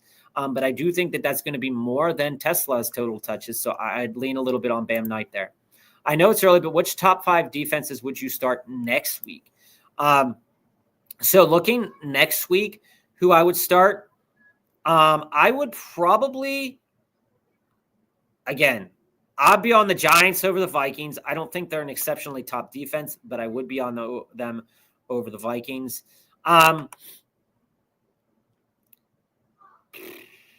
Chiefs over Titans probably would be another one that I would have. Lions over Steelers, most likely, although the Lions kind of stink as well on defense. Texans over Raiders is definitely the top notch. Broncos over Jags, probably as well. So available defenses, you're probably looking potentially at the Panthers, or not the Panthers, over at the Giants. I am interested in the Saints-Jets game. The Jets can put up garbage time points because of Tyrod Taylor. So I think that that's pretty interesting enough. And the Chargers defense could cause some turnovers against Dallas, but I do think that they're going to score more points in that game. Bengals against Dolphins could be interesting, but HN's going to run all over them. And then Colts 49ers could probably be a lot of points. So I think the Texans are the best one of the group next week, followed probably by the Giants, or followed by the Chiefs, then the Giants maybe, and then maybe the Cardinals over the Falcons. What is happening, Cap? It's Schultz for me, man. When you look at all the volume over the last several weeks, one of the only tight ends to continue to get the same projectable volume over the last several weeks is Dalton Schultz, right? Against Buffalo, he did have 4 targets. It was a bad matchup. We knew this going into it. Excluding that game, we have, since the Denver game, 8 targets, 11 targets, 9 targets, 9 targets. If you include that game, he had 4 targets. So still a good projectable number for a tight end. He is very, very good, okay? This matchup screams that he is going to do very good. Over the last 4 games, Kansas City has allowed around 8 targets a game to tight ends.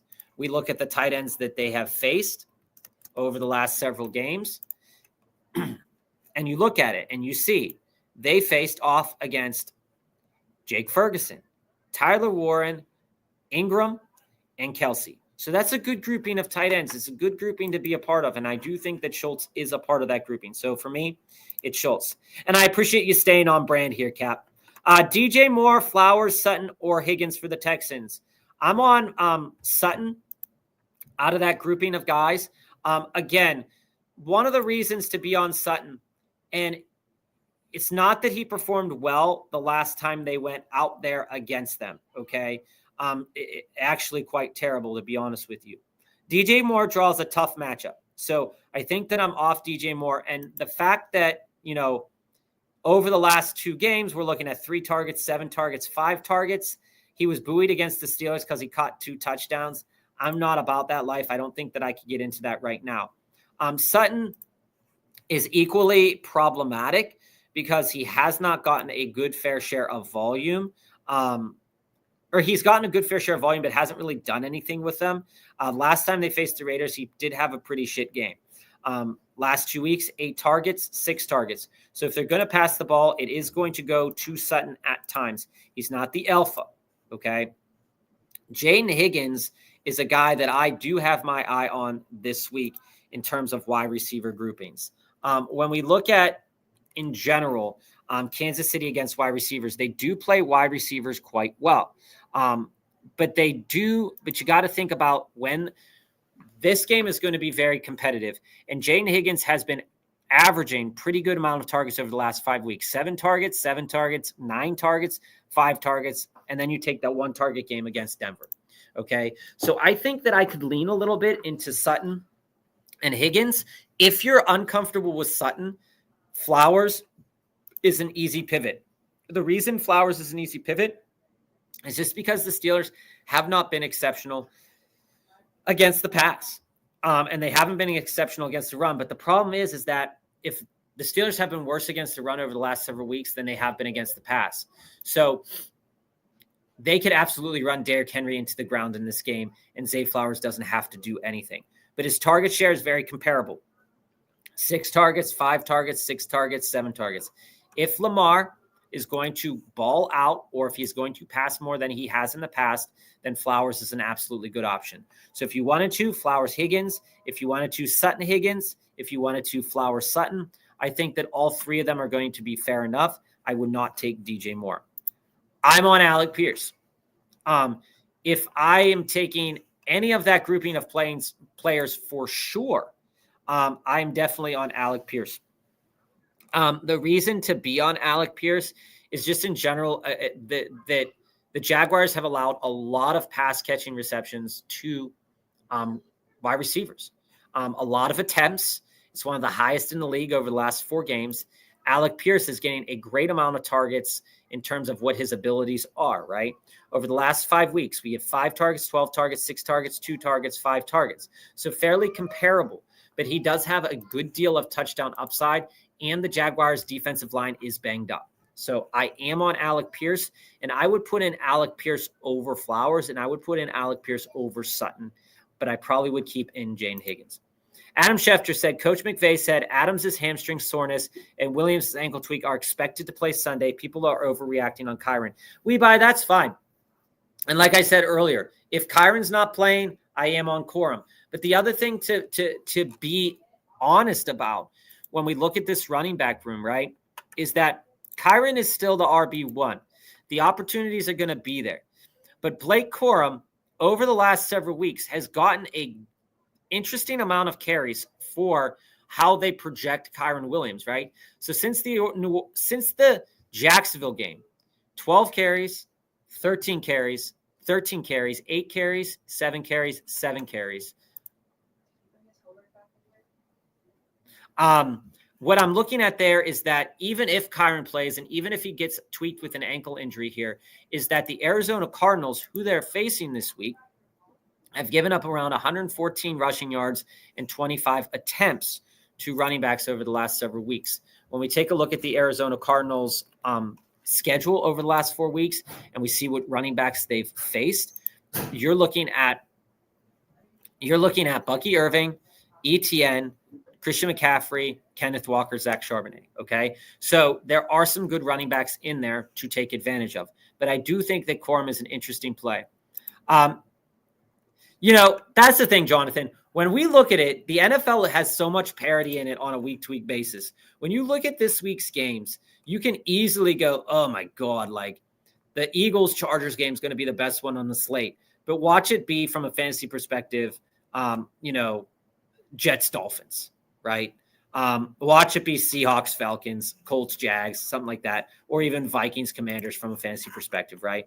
There's going to be a lot of people taking care of that. Yeah, you're not playing Corum if Kyren is starting. But if Kyren Williams is not starting, and we've been burned with coach speak before to say, oh, yeah, Kyren's starting or a running back is starting, and they only get a drive or two, and then they want to save Kyren for a playoff run, which I think it's fair. Why would you want to risk Kyren when you can also just roll out Blake Corum and it gets comparable yardage? I don't think it's a terrible idea. We also still have those deep dives in the back burner, guys. I have not forgotten about them. I have a bye this week.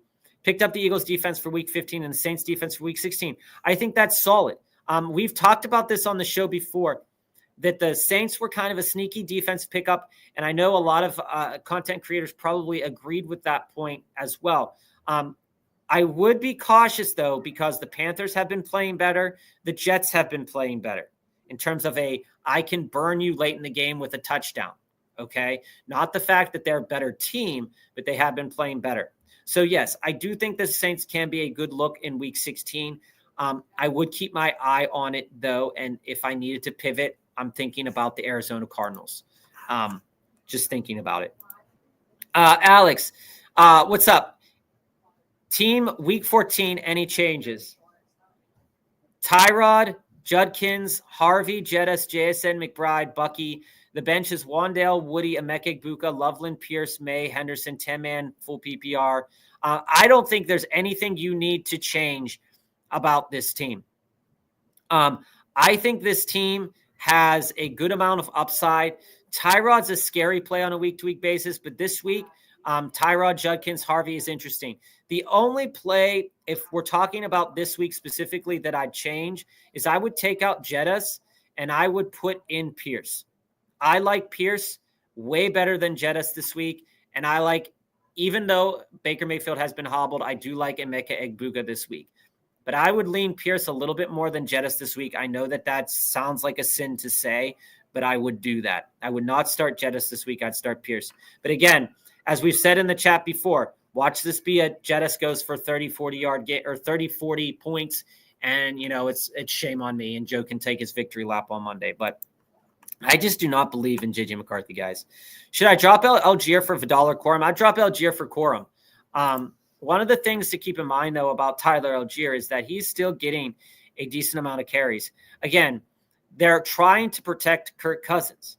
Kirk Cousins has not been playing well, from that standpoint. He's getting, 2 carries, 11 carries, 3 carries, 12 carries, 8 carries. So Corum's carries are a little bit safer, and Kyron's already banged up. So, yeah, I'd pick up Corum. However, I do like the idea of Vidal. Vidal plays well.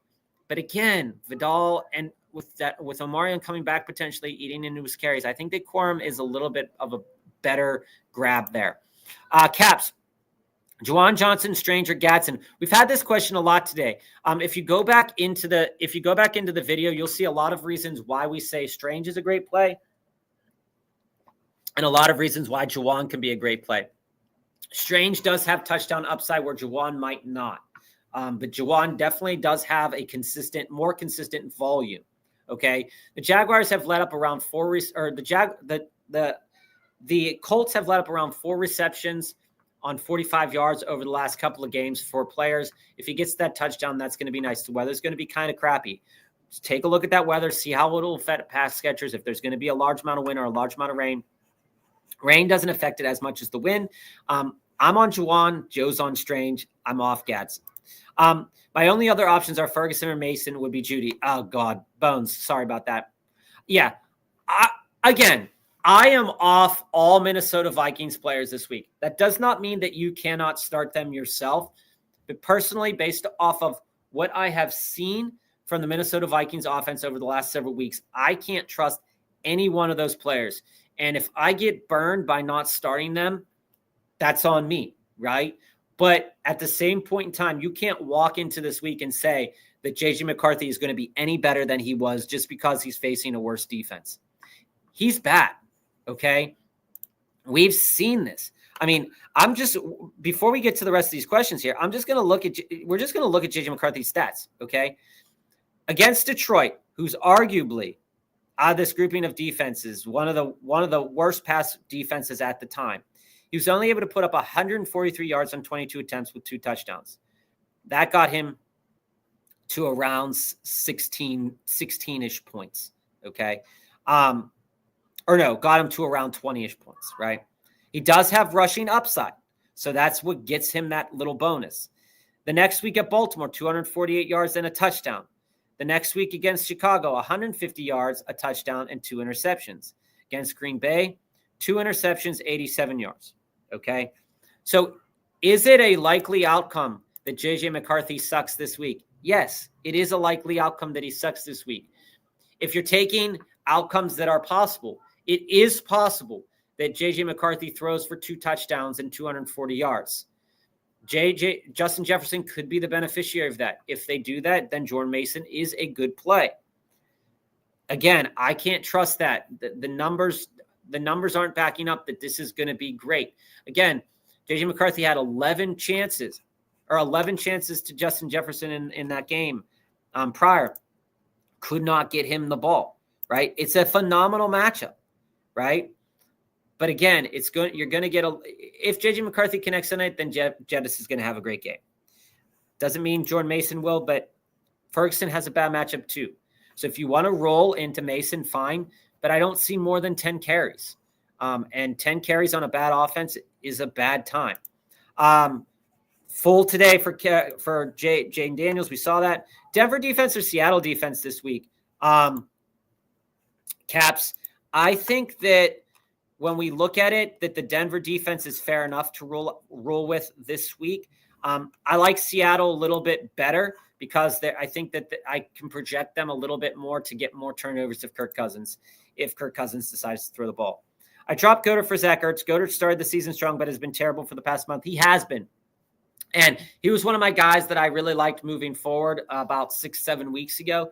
And he hasn't been doing anything. And I think that is fair to go after Ertz there. Higgins or Adonai Mitchell this week. If that's Jane Higgins, I'm on Adonai Mitchell. If it's T Higgins, I'm on T Higgins.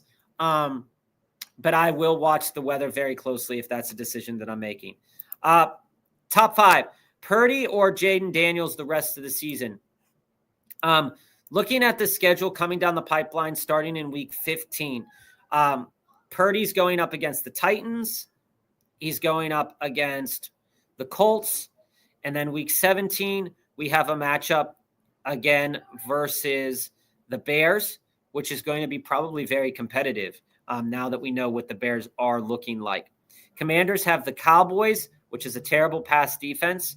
Commanders also are drawing the Eagles, which is a harder pass defense, and the Giants, which is nothing to write home about as well. I think it's pretty even because I don't see Brock Purdy having to do much against the Titans, to be honest with you. It's probably going to be a 2-touchdown, 260-yard game. So he's not going to overperform, I don't think, or underperform in that game. I do think that he's going to have to overperform in that Week 17 game and in the Week 16 game. So I think I'd be on Brock Purdy rest of the season, but I absolutely think that Jane Daniels is a great play as well. Yeah. Joe, it's inevitable, right? We always like to quote Thanos. Joe does. I just don't see it. I could be wrong. I've been wrong before. I could be wrong there. 0.5 PPR, start 1. Marv or Wilson if Marv's out. Sutton, BTJ, or Debo. I'm on Wilson. With Jacoby passing at a rate higher than most quarterbacks in the league right now, even though the Rams also, they are a very good defense, but they did get burned by Bryce Young last week. They're offering around 31 pass attempts over the last 4 games. Jacoby Brissett can exceed that. And I think that Michael Wilson can be the primary beneficiary of that along with Trey McBride. If Marv is out, which is trending to be that he could be, I'm absolutely playing Wilson. If I'm off Wilson, I'd be on Sutton, but I think I'd start Wilson regardless. My league counts return yards, so thanks. I didn't realize Kennedy would 100% be a better pick for my league rules. Yeah, Kennedy's to the moon for some people this week. Drop Benson and pick up JD5, Danny Dimes, Chris Rodriguez, Chuba, Devin Neal, Charbonnet, or Vidal. 10-team non-PPR league. Thanks, fellas. We buy. I think if you need a quarterback, dropping Benson for JD5 is smart. And I also think that if you're looking for a running back right now, I think out of all those running backs, Charbonnet does have a higher kind of touchdown equity upside in that offense because they can move the ball fairly well. I do like Chris Rodriguez this week, though. So if I'm dropping anybody for this week, it'd be Benson for Rodriguez. But if I'm looking like longer term, it would be Jaden Daniels. And if I needed the running back, it would be Charbonnet. So that's kind of how I operate over there. We all right with playing Nico and Higgins? I'm all right with it. It does have diminishing returns, though. like I said earlier, the Chiefs do play wide receivers fairly well overall. But they do offer over the last 4 weeks, they have offered a lot of yardage, but not a lot of touchdowns. So I do think that Stroud can take advantage of that with his pass catchers. But also when we think about it from a quarterback perspective here, it could be something to look at with CJ Stroud, where this matchup for CJ Stroud is pretty good. If he gets a lot of those attempts and this turns into a shootout, you might want to invest in both of these Houston pass catchers. Jalen Carter's out for the Eagles defense the next 2 weeks. That's a big boost to anybody who has a running back. And honestly, it's a big boost to the pass catchers who are facing the Eagles defense. And KJ, thanks for bringing that up because, one of the chat members just put in that they picked up the Eagles defense for week 15. It might not be a good start right now, but the Raiders are kind of hapless. So it's something to keep your eye on. But this week against the Chargers, I think that elevates some of those running backs like Vidal, Hampton. It elevates potentially Gadsden and some of those pass catchers as well. Would you drop Franklin for Mitchell and start him over Higgins? I would drop Troy Franklin for Adonai Mitchell, yes. Would I start him over T? If I saw that the weather was bad, I would think about starting him over T. Again, looking at the weather right now, and this comes from Roto Grinders, it has a good chance of having snow. Some players like to play in snow a little bit better. The intensity of the snow could vary. There could be heavy bursts, but you're going to need to look at that pregame radar. The Kansas City game is going to be cold, 20 degrees. So if you want to play Adonai, you absolutely can in a matchup that he can take advantage of, right? Adonai Mitchell could take advantage in the matchup that he is playing in. It's a good matchup. It's one of the top 5 on the slate. They can get ripped apart by Devin Achane, and they're going to be forced to pass the ball. There's really no chance of precipitation. The weather's going to be fine. So I think that I would definitely start Mitchell over Franklin. I would probably start Mitchell over Jane Higgins. I'm just a little bit on the fence about T. With Joe Burrow back, T could absolutely light it up. So if that's Jane, then definitely. You're welcome, Cap. Andrew, K9, Debo, Hall, Pierce. Is that JMO or Javonte? Rank 1 through 5 this week. Debo's last. Debo's last on that list. If that's Brees, I'm a little bit backwards on Brees this week. I do think that Achane for Miami is going to put this game in a mode where they're going to have to catch up by passing the ball. And over the last several weeks, Brees is the running back that does everything for them. But he's only gotten over the past 3 weeks, 2, 4, 6, 8 targets, and hasn't really done much outside of that Baltimore game where he ripped off that 75 reception yards. I do think that it's a good matchup for him, though. K9, again, has a better matchup. We do have to take into account the Jonathan Taylor stat against Atlanta, but K9 is not Jonathan Taylor. They do not give K9 that many carries. Yes, he does project for more carries than he's had. He has, I believe he's crested over a 55% of that share of carries. But again, 16 carries, 11 carries, 13 carries the last several weeks. And over the last several weeks, he's gotten a couple of receptions as well. So I think that you can ding Hall there and put Hall at 4. K9, I think, then goes to 3. And like I said earlier in the show, Pierce and JMO for me are very comparable. They're very dealer's choice. You might get burned with both of them. And that's the thing that you got to think about. You could be burned by both of them, or they could both have good weeks at the same time. So from a lineup roster construction standpoint, a guy like K9 and a guy like Hall is much safer than Pierce. But also, if you're just shooting for the moon and you want 2 shots at the moon, it'd be Pierce and Williams. So for me, it's Pierce. And if that's JMO, I'd be on JMO.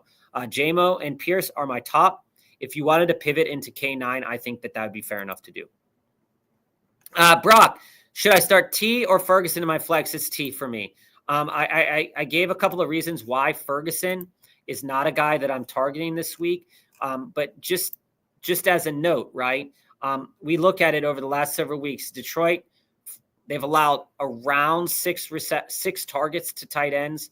Over the last several weeks, Ferguson has been averaging 6 yards or 6 targets the last 2 weeks. So it's right around where his average is, with 60 yards and 35 yards, no touchdowns. So in a game that projects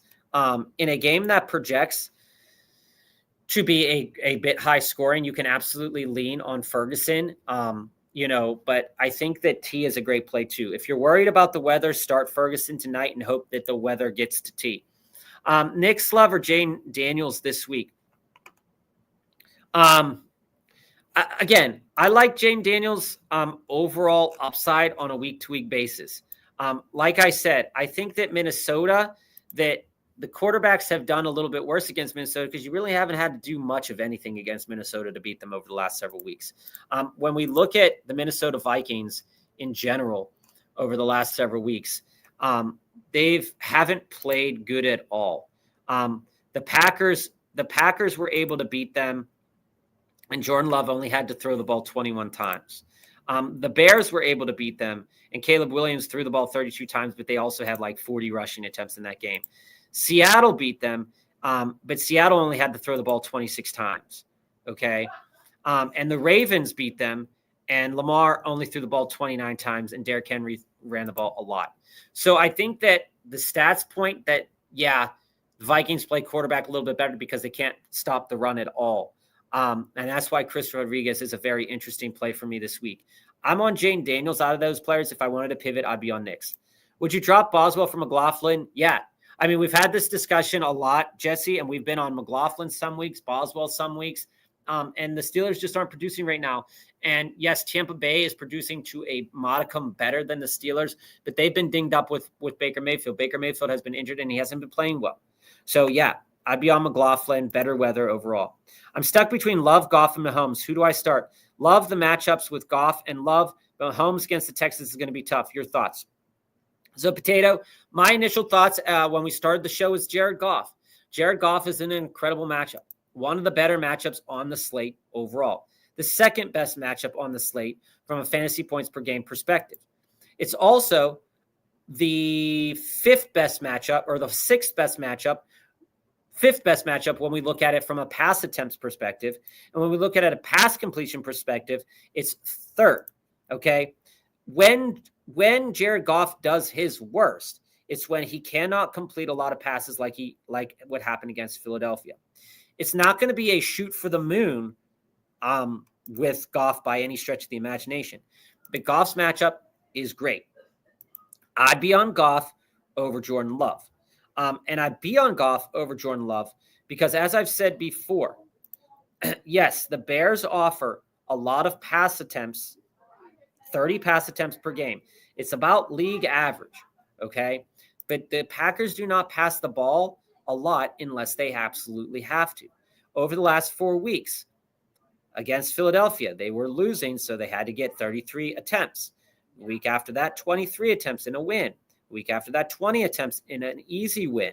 And then last week against Detroit, 29 attempts in a game that was a little bit of a shootout, okay? So if you project that Love is going to be in a shootout in this game, you can absolutely rule that. But I see this as being a game where you're going to be running the ball a little bit more. I like Goff. And for the reason that Joe said earlier about Patrick Mahomes is a winner. He's won his whole career, okay? And the game is on the line, okay?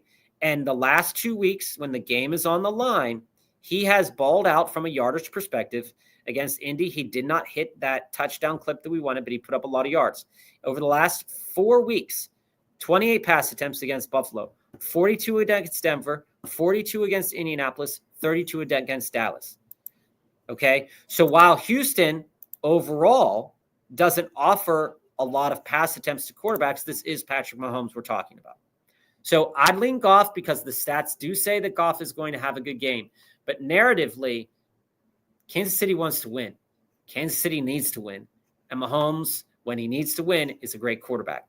So think about it that way. Got to decide soon. Start Goff or Burrow this week. I like Burrow this week, but again, the weather can potentially be shit. We talked about snow. Some players like to play in the snow, like we just said. But overall, Jared Goff has the better matchup.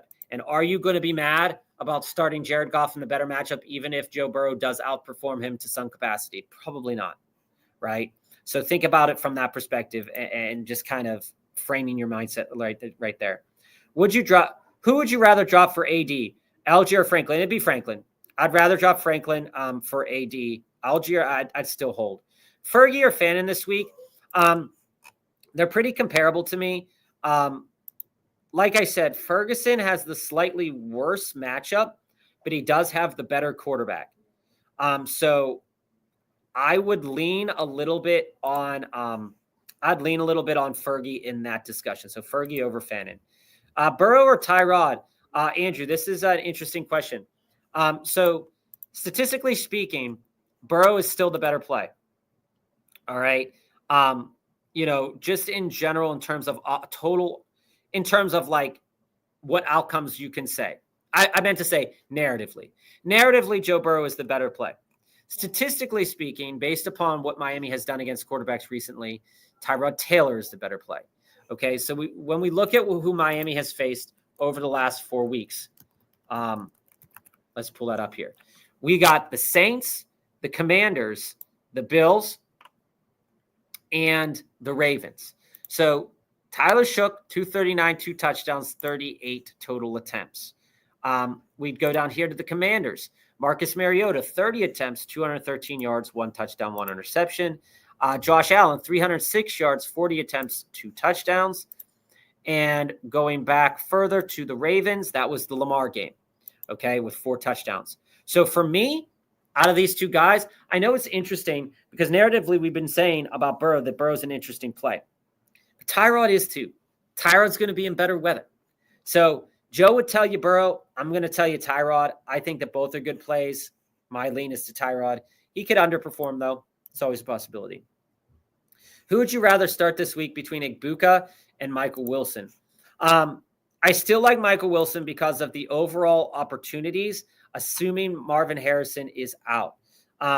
When we look at Emeka Egbuka, I think that the problem with Emeka Egbuka, right, is that Baker Mayfield has been dealing with that injury.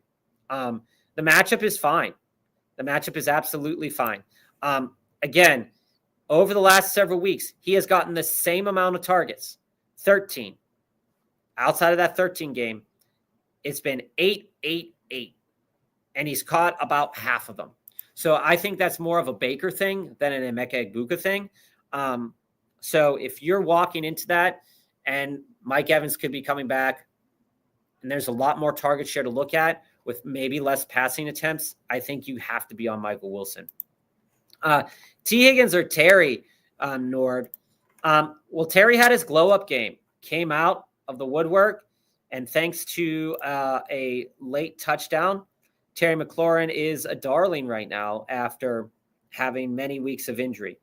I will say, for the same reason that I've said before about Jane Daniels and why Jane Daniels is a good start, is that you look at this and you say the Vikings have played wide receivers at a good rate over the last 4 games. But again, they haven't had to pass it a lot.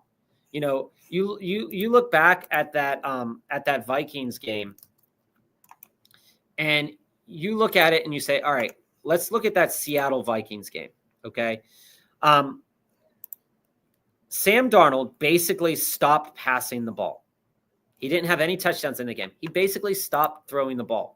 So of course the wide receivers, like Jay said, aren't going to have great games when your quarterback stops throwing the ball midway through the second half, right? Or midway through the game. Okay. So Terry McLaurin on paper has a very tough matchup in a game that might project for a lower passing volume for a guy like Jaden Daniels. But overall, the Minnesota Vikings aren't a very good team, and Terry McLaurin could absolutely light them up if given the opportunity.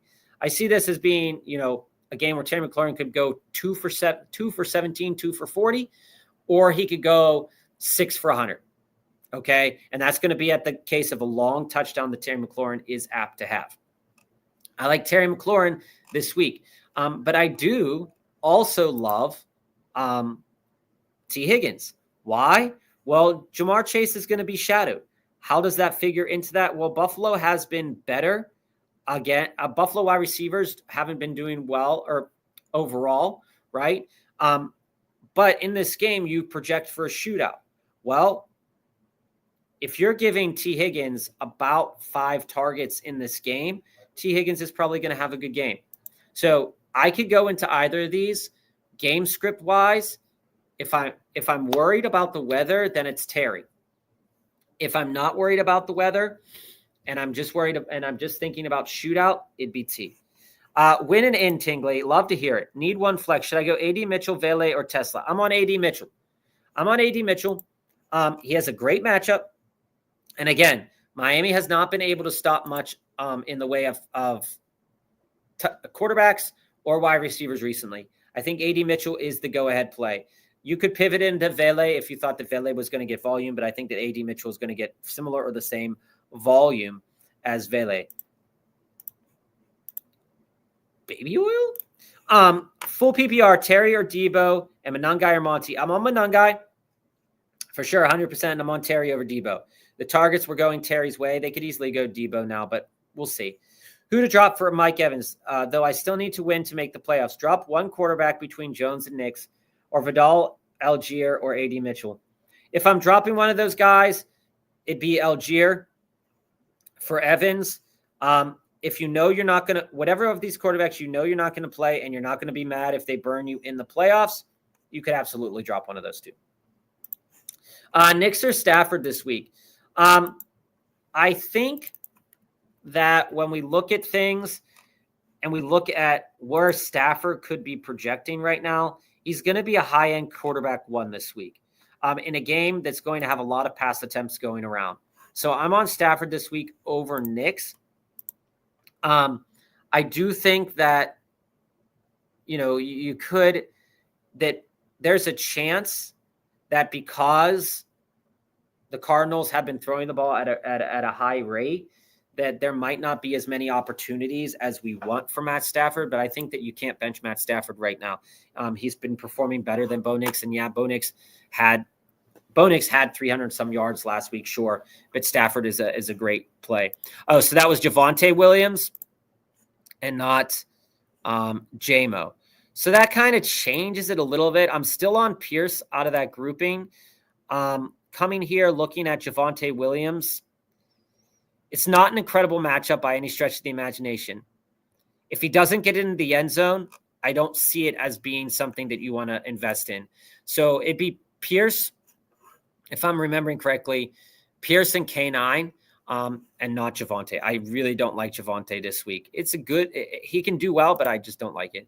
LaFleur did explain why Corum has been getting touches. He said the 65-35 split will continue, and he thinks the extra rest for using Corum will keep Williams healthy for the playoffs. Absolutely. I mean, that's what we have been saying about just in general, where Kyron, they want to keep Kyron healthy. So bringing in Corum, it's an exceptional amount of carries for a guy like Corum. If Kyron's out, I know we buy that you think that Kyron's going to be everything's a go for Kyron. But it's still something to watch going forward, because if Kyron re-aggravates something, it will be important to have Corum on your team moving forward for the fantasy playoffs. You're welcome, Jesse, anytime.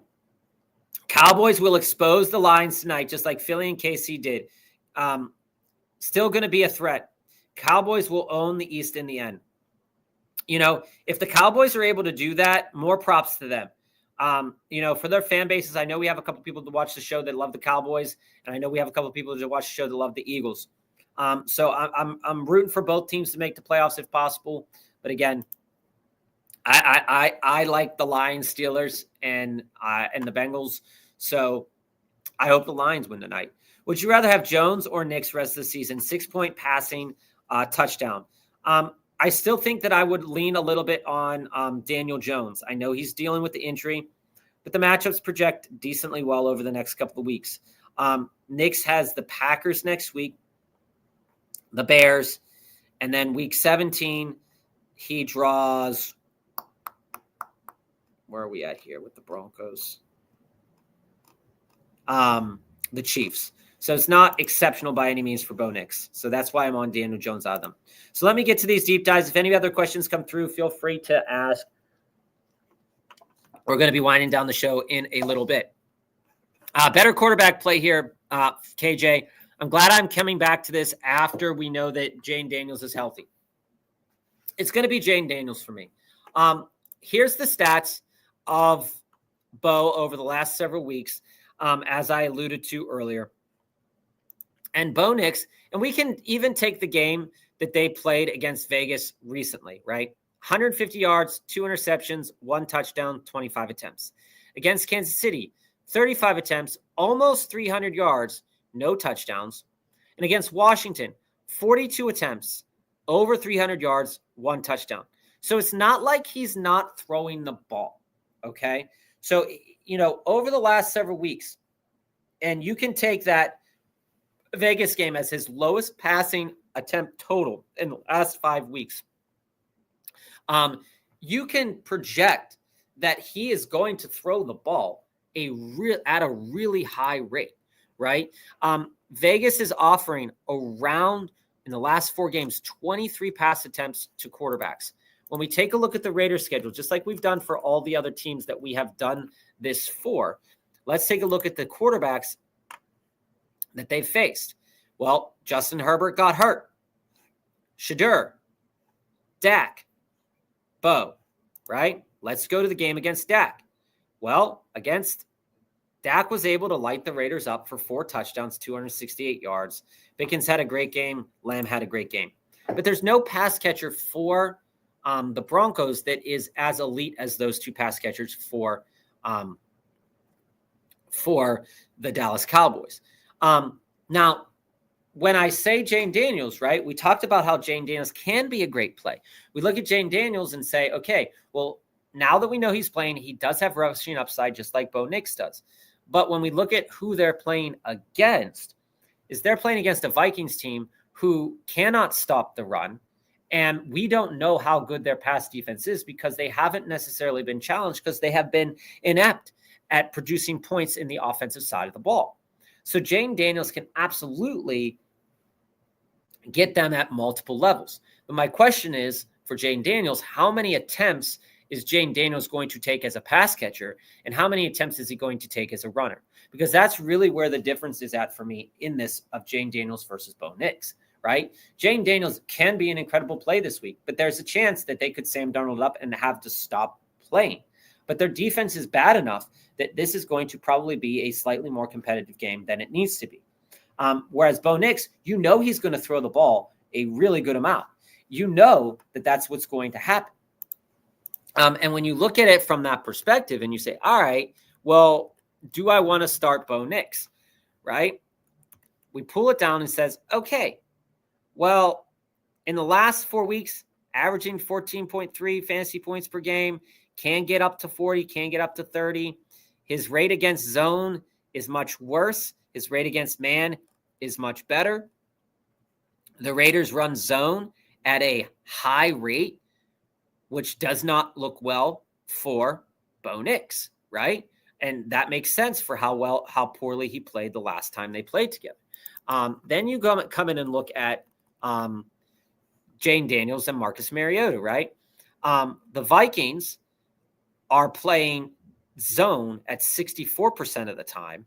Jane Daniels has a QB rating of 91.3 versus zone defenses, okay? In the game that's projected to be that they're going to win, I think you can absolutely roll into Jane Daniels this week and leave Bo on your bench. Jonathan, in the playoffs already, 10-team, 3 wide receivers, Mahomes, St. Brown, Pickens, Shamari, wide receiver, 6 return yards count, Cook, Jacobs, tight ends, Waller, Andrews, flex, Sutton. I like this, man. I think that you are in a good I think you're in a good place, especially knowing that, Chamari Dyke, you're getting that you're getting that return yardage, which is really important. When I look at this team, I think that right now with St. Brown being hurt, that's the worst part about this team, because I'd have no problem with anything with the rest of this team. When you talked about who would you drop, Wilson, Sharps, or a tight end to pick up Tesla in case St. Brown can't play, I mean, I wouldn't drop Waller or Andrews. So I mean, like, Emmanuel Wilson could be the drop out of that grouping of players. But if you don't believe that Andrews is going to have a good amount of volume moving forward, then you can absolutely drop Andrews or Waller. Tight ends are one of those grouping of players that as we roll down into the playoffs, you kind of know who's good and who is not, but you also know that there's volume that can play into different situations. Like Colby Parkinson is a tight end that's on people's radars now that wasn't a couple weeks ago because of a Tyler Higbee injury. And now, is Colby Parkinson going to be a great play on a weekly basis? No, probably not. But last week he got 4 targets. The week before that, 4 targets. That's average for a tight end. I want a tight end that's going to get 5+ targets. And if you're sitting there around 4 with upside, I think that's fine. When you look at a guy like Mark Andrews, he does have touchdown upside. We've talked about this multiple times on the show, is with Lamar Jackson at quarterback. One of the things that he loves to do in the red zone is pass the ball to his tight ends. Charlie Kohler, Mark Andrews, right? And Isaiah Likely, the same thing. So taking advantage of that is important. He's getting around 5 targets. He got 3 targets the game before that, 5 targets, 5 targets. So all things the same, those tight ends, you can find them anywhere, right? It's just, where do you think that touchdown upside is going to be at? I think that it's fair to drop Andrews for Tesla if you want to. And I wouldn't play him. I'd play Jaden Higgins this week, but if you wanted to take Tesla, that's fine. He could be a good play today. Not for me, though. I would be on Kennedy. Start 3 out of these guys: Henry, Judkins, Hall, and Monangai. Well, I'm on Derrick Henry. The Steelers have one of the worst run defense over the last 2 weeks. They've been pretty putrid over the last 2 weeks in terms of how many rushing yards they've given up, around 137 rushing yards. The only team that has been worse over the last 2 weeks is the Eagles, and that's also taken into account who they've played. 31 total rushing attempts the last 2 weeks to running backs. The Steelers gave up a lot to James Cook. Derrick Henry is the bread and butter of this team. You are starting Derrick Henry, and you are starting Derrick Henry with confidence. Okay. Now, earlier, Joe alluded to why Judkins was a good play as well. Now, Judkins, Dylan Sampson's hurt. Judkins is protecting Shadur in a way here where they're going to give him the volume needed so that Shadur can be successful through the air. Last week, 23 carries. The week before that, 16 carries. The week before that, 17 carries. So all things considering, with Dylan Gabriel and Shadur, there's going to be a lot of carries for Quinshon Judkins, right? The only thing that you have to worry about is where those touchdowns are going to come from. Tennessee, over the last couple of weeks, has not been offering a lot of touchdowns to running backs because they're more susceptible to that through the air, okay? But Judkins is a phenomenal play. As I said to Hall is kind of like an average play right now. Statistically speaking, he does project to have a better matchup than Judkins on paper here in terms of total rushing yards as being a possibility here. But I just don't see this Breece Hall choice as being the best choice that you can make this week in the running back department. Again, he's getting like 100% of the carries, so that's something to write home about. And over the last 2 weeks, he's around 15 to 16 points, so that's great.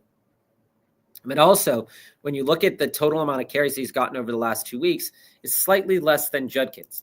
And while the matchup is better, the only thing that elevates Breece Hall in this situation, Jesse, is the fact that Judkins gets not many to 0 receptions. So if you want to lean on that in a narrative script where Tyrod is going to get the lead over Miami early and they don't want to give the ball back to HM, then you can absolutely see Hall playing better than Judkins. I think Hall and Judkins project very similarly this week, and you're going to want to see where the touchdown comes from for either of them. Hall probably is going to land in the end zone this week in some capacity. I think that that's fair to consider those two guys like in that same capacity. Then you have Monangai. Now, this matchup is interesting. Over the last 4 games, Green Bay has offered around 27 rushing attempts to running backs total, split between those two guys. If you're looking at Swift and Monangai very similarly, I think it's going to be fair that they're going to get a good amount of looks, right? We see Gibbs against the Packers. Again, Aaron Jones, Jordan Mason, that's even in that statistical pool. You also have Devin Singletary and Tyrone Tracy. And then you have Saquon Barkley. And even in this game, Saquon Barkley had 22 carries. It did not perform so well, right? But I'm on Monangai. And the reason I'm on Monangai and Henry to start with is just because when you split up those carries in a game that's probably going to be a little bit more back and forthy, is that you're at least going to get 14 carries, most likely out of both of these players, which in and of itself is enough to elevate them above Hall and Judkins, because you don't know where those carries are going to come from and where they're going to come from. The Bears are able to move the ball down the field. The Browns struggle with that. The Jets can struggle with that at times. So for me, I'm on Monangai and Henry. Now, Joe would be on Judkins because of the volume. Like I said, Breece Hall projects similarly in volume. So I am on Breece Hall because I see a touchdown in his week this week. But I do like Judkins. So if it were Joe, he'd probably go Henry, Judkins, and Monangai. Me, I'd go Henry, Hall, and Monangai. I don't think any of the 4 running backs is a bad play. Again, I think this is a first world problem. You built this team very well over the course of the season to have a problem like this. All right, so let us finish up the show right here with a couple of questions here.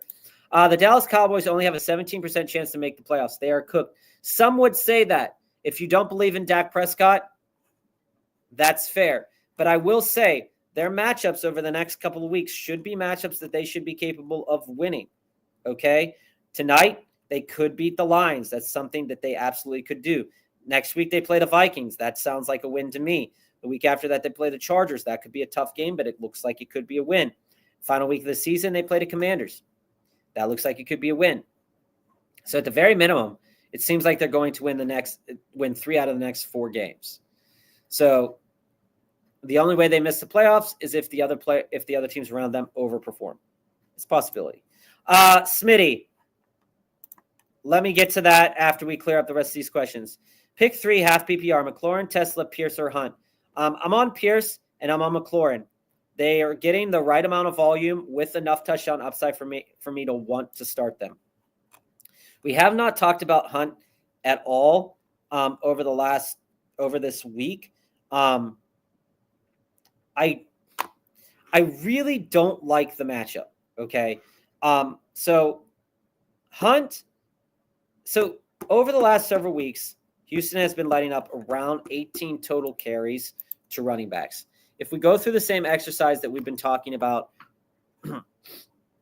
over the last several weeks, we look at what those running backs look like. That's Jonathan Taylor, James Cook, Tony Pollard, Travis Etienne. We go deeper into that. Jonathan Taylor had 21 carries for 85 yards.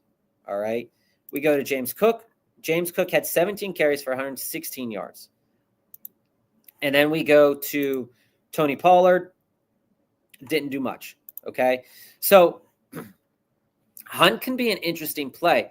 But Hunt is not as electric as Jonathan Taylor and is not as electric as James Cook. But where this benefit could come in at is that he does get red zone touches. So, Simon, if I'm you, I'm going Hunt in a game that you project to be competitive, that Mahomes is going to throw a decent amount. They're going to be able to move the ball against a pretty stingy Houston defense. I'm only going Hunt here because I'm projecting a touchdown. And I'm not projecting a touchdown from Tesla. I know a lot of people are. It's fair. I'm flexing probably Monangai. I would try to find a way to get Pierce and Monangai both in the lineup, but I'm probably flexing Monangai there.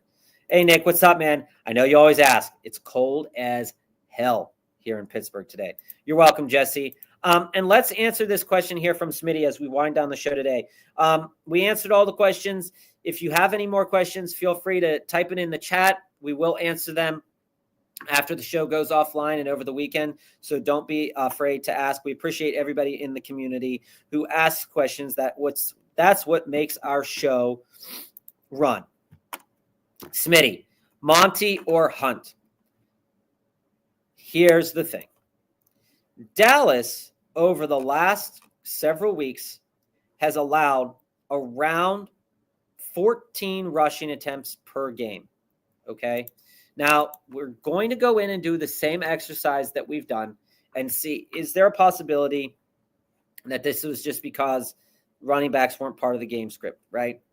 Well, they play the Chiefs, the Eagles, the Raiders, the Cardinals, all right? Cardinals, Amari DiMercado had around 79 yards. Against the Raiders, Ashton Genty didn't do anything. Against the Eagles, Saquon Barkley didn't do anything. And then we look at the Chiefs. Kareem Hunt went 14 carries for 58 yards. Now, I don't believe in my mind that when we look at how these carries can be split up and we look at David Montgomery, so we look at a possibility of 14 carries being split up. Let's put it at 16. Over the last several weeks, David Montgomery has gotten to 15 carries in that Washington game because Washington's defense is atrocious, right? 6 carries, 5 carries, 7 carries, 2 targets, 3 targets, 1 target. That is just not enough. And in a worse matchup, again, competitive, but in a worse matchup, I cannot trust David Montgomery. He's not getting the work through the air. That's going to be Gibbs. And he's not getting enough work on the ground. As opposed to Kareem Hunt, right? Kareem Hunt has a similar-ish tough matchup on paper. But we look at it and we look at the carries over the last several weeks. We can go back to his game against Washington. 9 carries for 40 yards, 2 touchdowns. 11 carries, 49 yards, a touchdown. 13 carries, 59 yards, a touchdown. 30 carries, 104 yards, a touchdown. Last week was the only week he didn't get a touchdown, 14 carries, 58 yards, 2 targets. Prior to that, 3 targets, 2 targets, 2 targets. Yes, Isaiah Pacheco is back. But last week, even with Isaiah Pacheco back, he got 3 carries. I cannot imagine with these games on the line that they rely on anybody but Patrick Mahomes, Rashee Rice, Travis Kelce, and Kareem Hunt. So for that reason, I'm on Kareem Hunt over David Montgomery. Nick, start Warren, Chase Brown, and Genty this week, or do I flex a wide receiver from the waiver wire? I managed to pick up Hubbard on waivers, feeling good about it for the playoffs, which is fair. If that is Jaylen Warren, I'm off Jaylen Warren, Nick. If it's Tyler Warren, absolutely. I think here's the deal about Jaylen Warren, right? Is that it's not that I don't think Jaylen Warren is a great player. I think he's a really good player, okay? And I do think that when we look at the Steelers overall, they have submarine Jaylen Warren's value at the moment. When I see that the Steelers cannot really do anything in a matchup where you are most likely going to see a lot of Derrick Henry from the other side, I question if playing Jaylen Warren is a good idea. Over the last 4 games, they've been offering 20 carries per running back, right? But this is a pretty even split backfield at this moment in time. Over the last 3 weeks, 10 carries, 18 carries, 10 carries. He has gotten a touchdown over the last 2 weeks. So there is a little bit of upside there. It really depends upon the wide receivers on your waiver wire. But I would consider benching Jaylen Warren. But again, this is a game that the Steelers need to win. The Ravens need to win. So it's going to be competitive or as competitive as they can get.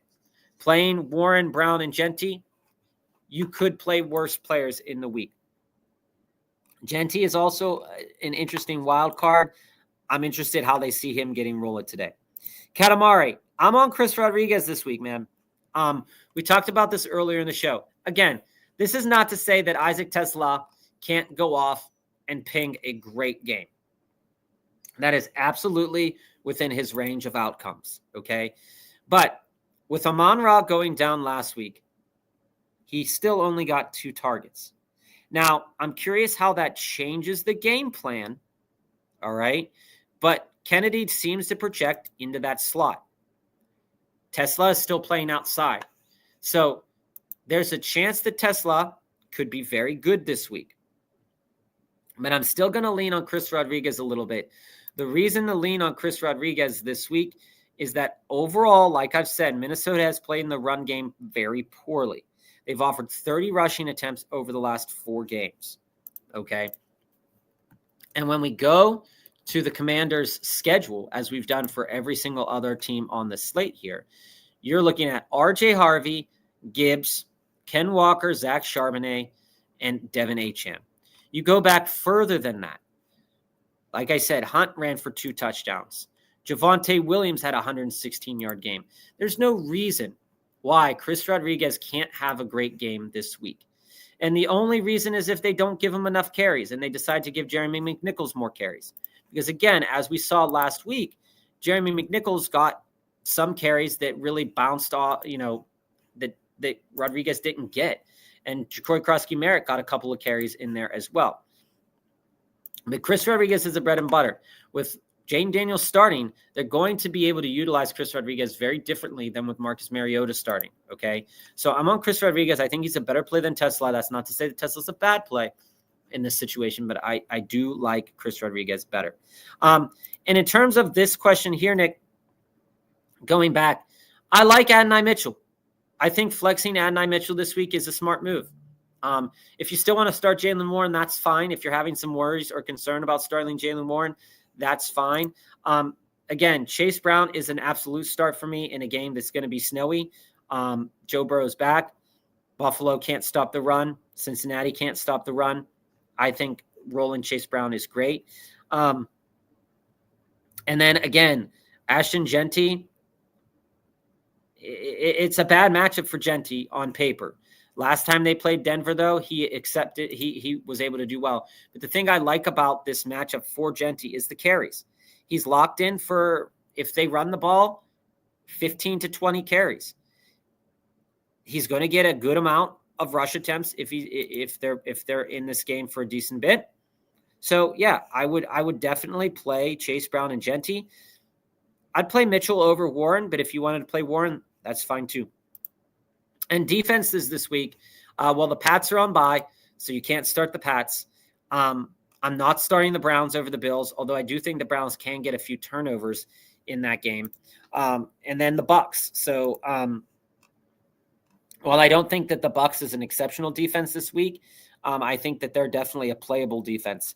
I'd be on the Cardinals over the Buccaneers, just because I think Kirk Cousins is going to play worse than Bryce Young this week, which is a weird thing to say. All right, guys, thanks for joining us. We are going to head out now. We are Local Football Flavor. We appreciate all the love. We appreciate all the comments in the chat. You guys are what makes the show happen. Feel free to like, follow, subscribe. Good luck this week. We hope to see that you're in the playoffs next week.